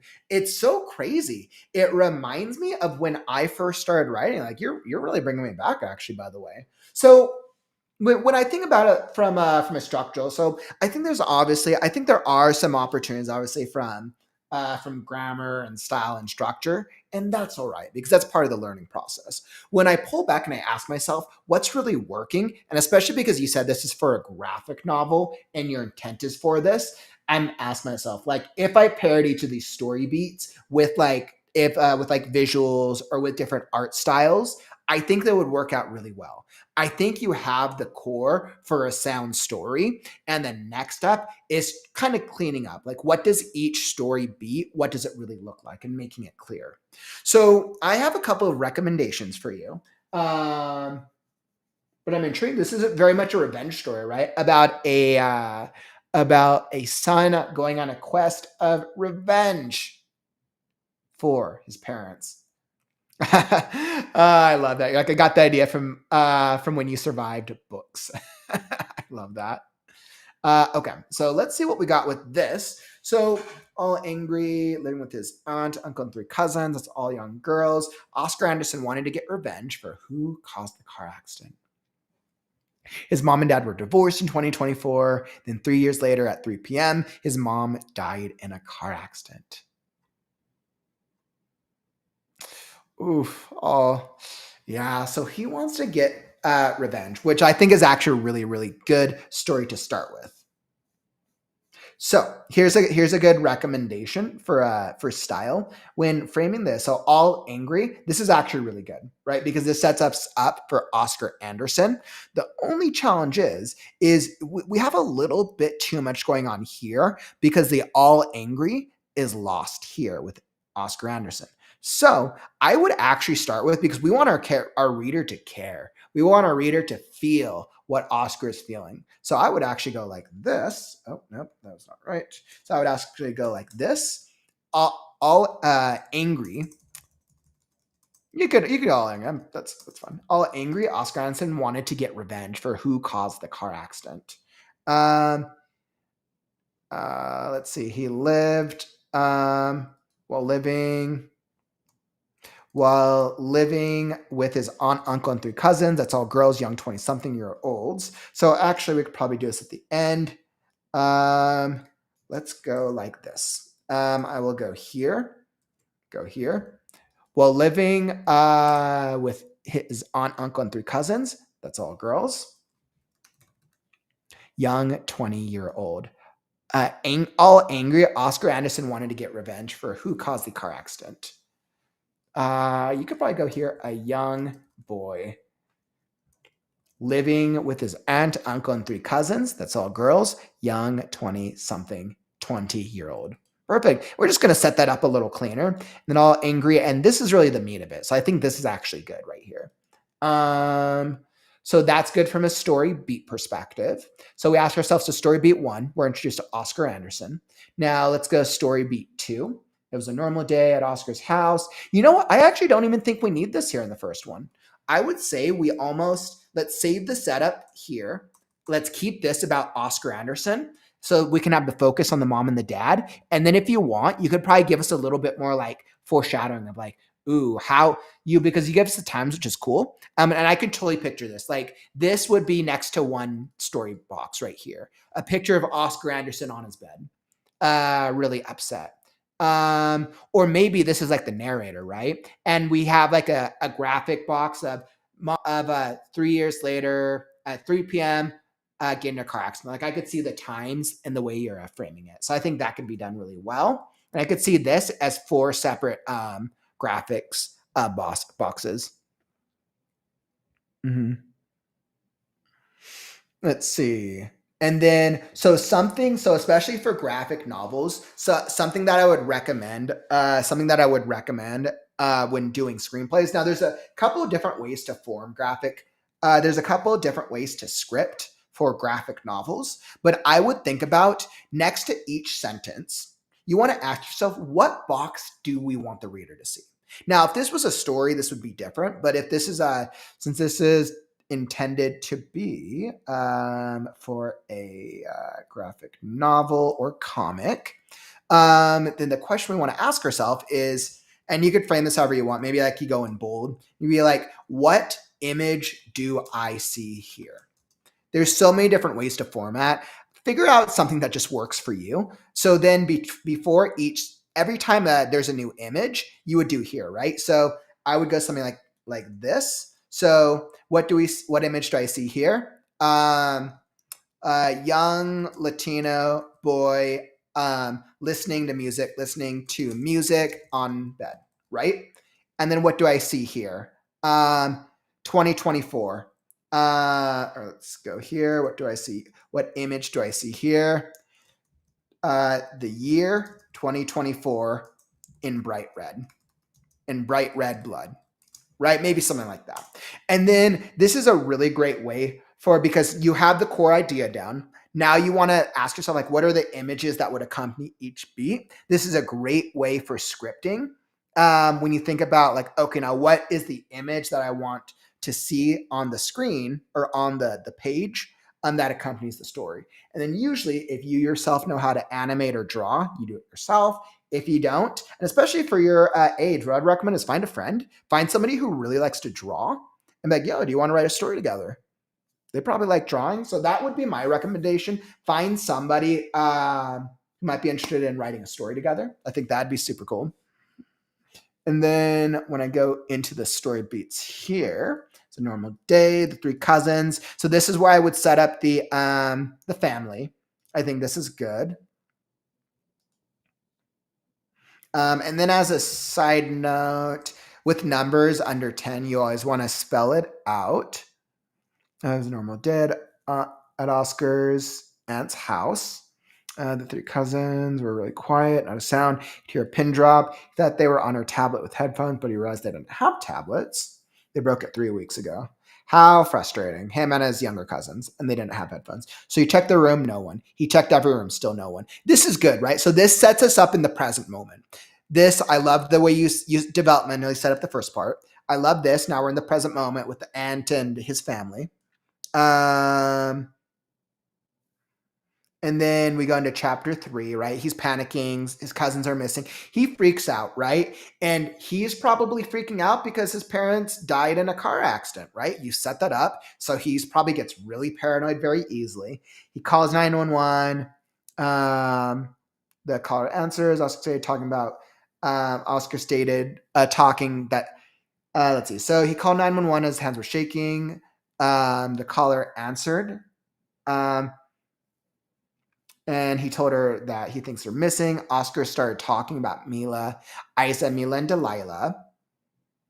Oscar, and I would actually go here. Oscar stated his cousins were missing. I think that works as well. Since you kind of already set up that we know who the cousins are. The police come. They ask the questions. What did they look like? What did they look like? He answered them all. And I could totally see them, like, I could totally see these in text boxes with images of like the police asking them a question or like different, like them like looking under things. Like I could totally see something like that. I could totally see that. I think to up the, if you want to up the stakes, when Oscar's searching in chapter 2, maybe he finds like a drop of blood somewhere, like a spot of blood, and he thinks, oh no, something really bad happened. And maybe, even though it's just a drop of blood, maybe like one of his cousins like cut themselves while they're running. It's actually nothing. But in the moment, he thinks it's really bad. And then chapter 4. So that's good. They search for the clues. Let's see, no clues until Oscar looked in his notebook. Said, thank you for babysitting. Here's $20.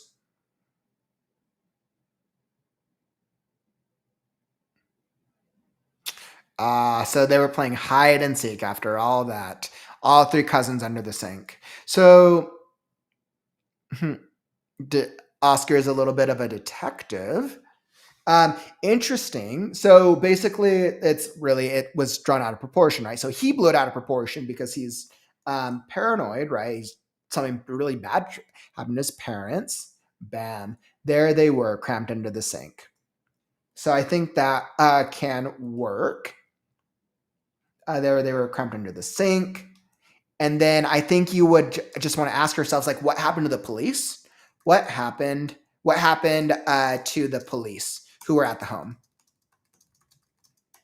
All right. And then I would just ask yourself that. That's when the aunt and uncle both came home early. Perfect. The aunt and uncle come back. Turns out their flight was canceled. And then did we set up that the aunt and uncle... It was a normal day at Oscar's aunt's house. So let's set up here that the aunt and uncle are out of town.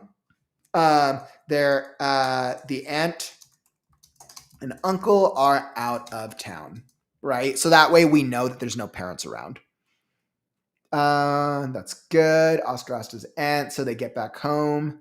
Oscar asked his aunt, his uncle sat down on their 100-year-old couch. Like exaggeration. I like that.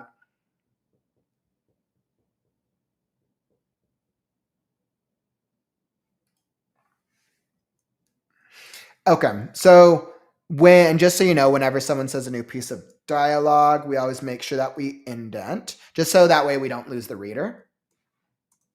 So I would go like this. They thought after Oscar was at an uncle, I talked with the cousins. From that, someone came in and said they were playing hide and seek. Okay, so then this resolves the hide and seek issue, but the parents are upset. Okay, so then we time jump 3 years. So this gives us a little bit of a beat, and then we jump ahead. Oscar had went to a fair. He saw a lottery ticket, so he tried it to surprise. He won $10 million. Like that is so crazy. I would say that is so crazy. He won $10 million. What a crazy story. Guys, guess what? I won the lottery. Wow. Guys, guess what? Okay, so this is crazy. So I would ask myself, I wonder if there's something supernatural. Maybe what you could do is maybe he wins the money and maybe it's tied into the parents somehow. Whoever killed the parents. I'm and maybe it is.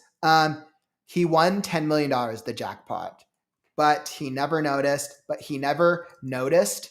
that he was being followed. Ooh, what if we tied in like that, right? Maybe somebody set him up to win, and that's probably what you're doing. But I think if you reference something like that, you can tie it in because like winning $10 million, that's a crazy feat. All right. And then we go here. And then they're going to Italy. I'm curious why he wants to go to Italy of all places. He must have some type of connection with Italy. And then Oscar was in Italy. He was eating a baguette while on a walk until he bumped into a woman. He said sorry, but the woman said, "It's okay, Oscar." Oscar was shocked. The woman knowing his name. Oscar said, "How do you know my name?" Let's say we don't need two asks thou. She replied. And then once again, I'm just making these separate lines. I know everyone. She replied, "I work for the police. I know everyone's name." You're like, okay. You're like, she's like, yeah, she's not a very good liar, is she? Then Oscar asked, "Then what's your name?" She replied, "My name is Emily. I know what happened to your parents." Dun dun dun. And then this is the cliffhanger moment. Good. I could totally see that.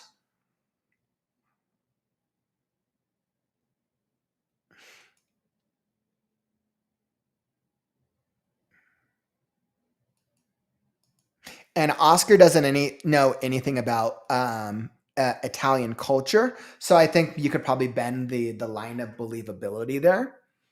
And let's see. And then chapter 7.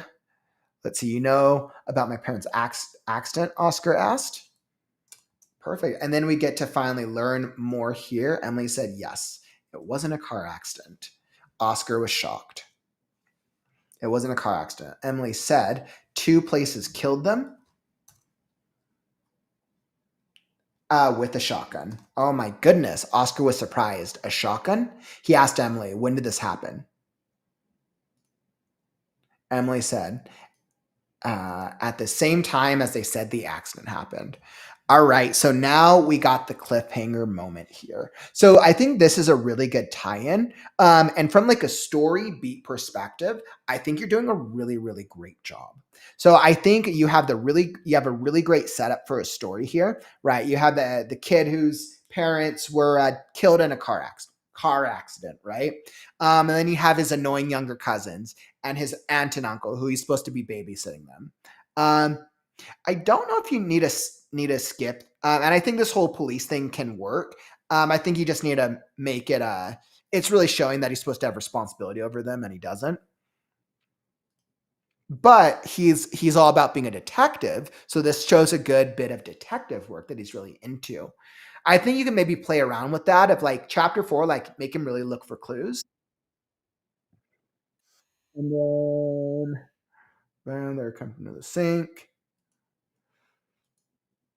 And then I don't know if you really need to jump ahead 3 years per se, but if they need to be older, you can. I don't know if you need a 3 year time jump or not. So that way we can kind of still stay in the present moment with Oscar.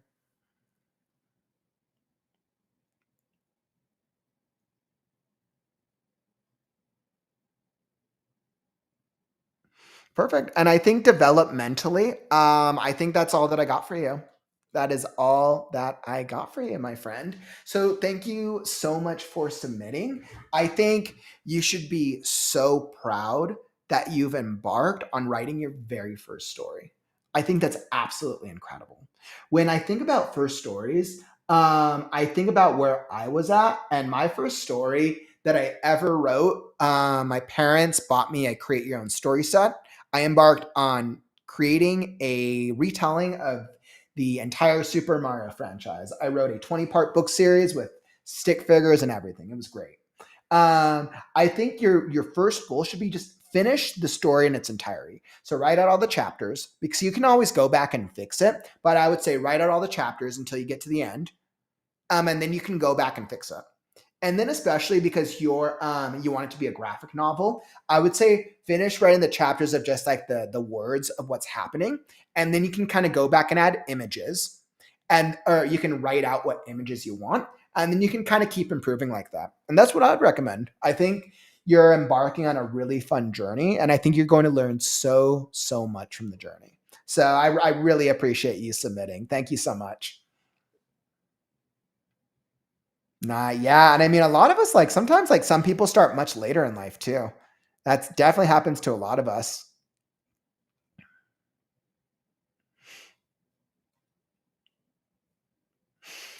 Ah, awesome. All right. So I think that was another really good reading. I definitely loved the change in pace. Definitely loved the change in pace. And yes. So I think that was really good. I'm so glad. Once again, thank you everyone for submitting today. I think that's where I'm going to have to wrap up. That's kind of where my voice is at for the stream. But if you submitted today, or if you've submitted previously, no worries. Your story will be requeued for the next stream, Saturday after next. Once again, everyone, thank you so much for submitting today. And if you don't want the fun to end, as we think about creative writing on the morrow, you can go check out the Reading Sprints for Storytellers playlist. It's linked down in the YouTube description. This is a playlist of all the story and critique streams, all 46 of them. So you can check out any of the previous episodes, a bunch of great readings, a bunch of great feedback, and a lot of different stories for you to just throw on in the background while you're going about and doing your thing. So definitely a really good recommendation. And if you enjoyed today's stream, don't forget to tap that like button on your way out. Help us show the algorithm that writing streams are cool. All right, my friends, thank you all for submitting. I really appreciate you. I love the critique show. We'll have some more stories queued up on our next stream on Saturday, the 23rd. But, and tomorrow I'll be back for a writing sprint stream. Tomorrow we'll be touching on the August writing challenge. With my schedule, because I put TBD, it's probably going to be an earlier stream. So I think I might be streaming in the morning. I'll go throw a post over on Discord in the morning when I'm ready to start streaming. But yeah, I would say just maybe some of you will be able to join me. I don't normally stream early, but with my schedule, that's probably what I'll be able to do. And I appreciate y'all.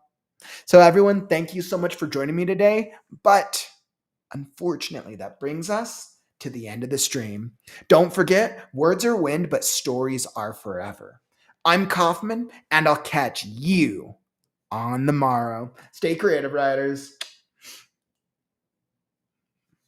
Stories are forever. I'm Kauffman, and I'll catch you on the morrow. Stay creative, writers. It's time to write now. Sorry. Right now, not right now, but right now. Read now, right now. Is that right? Words are wind, but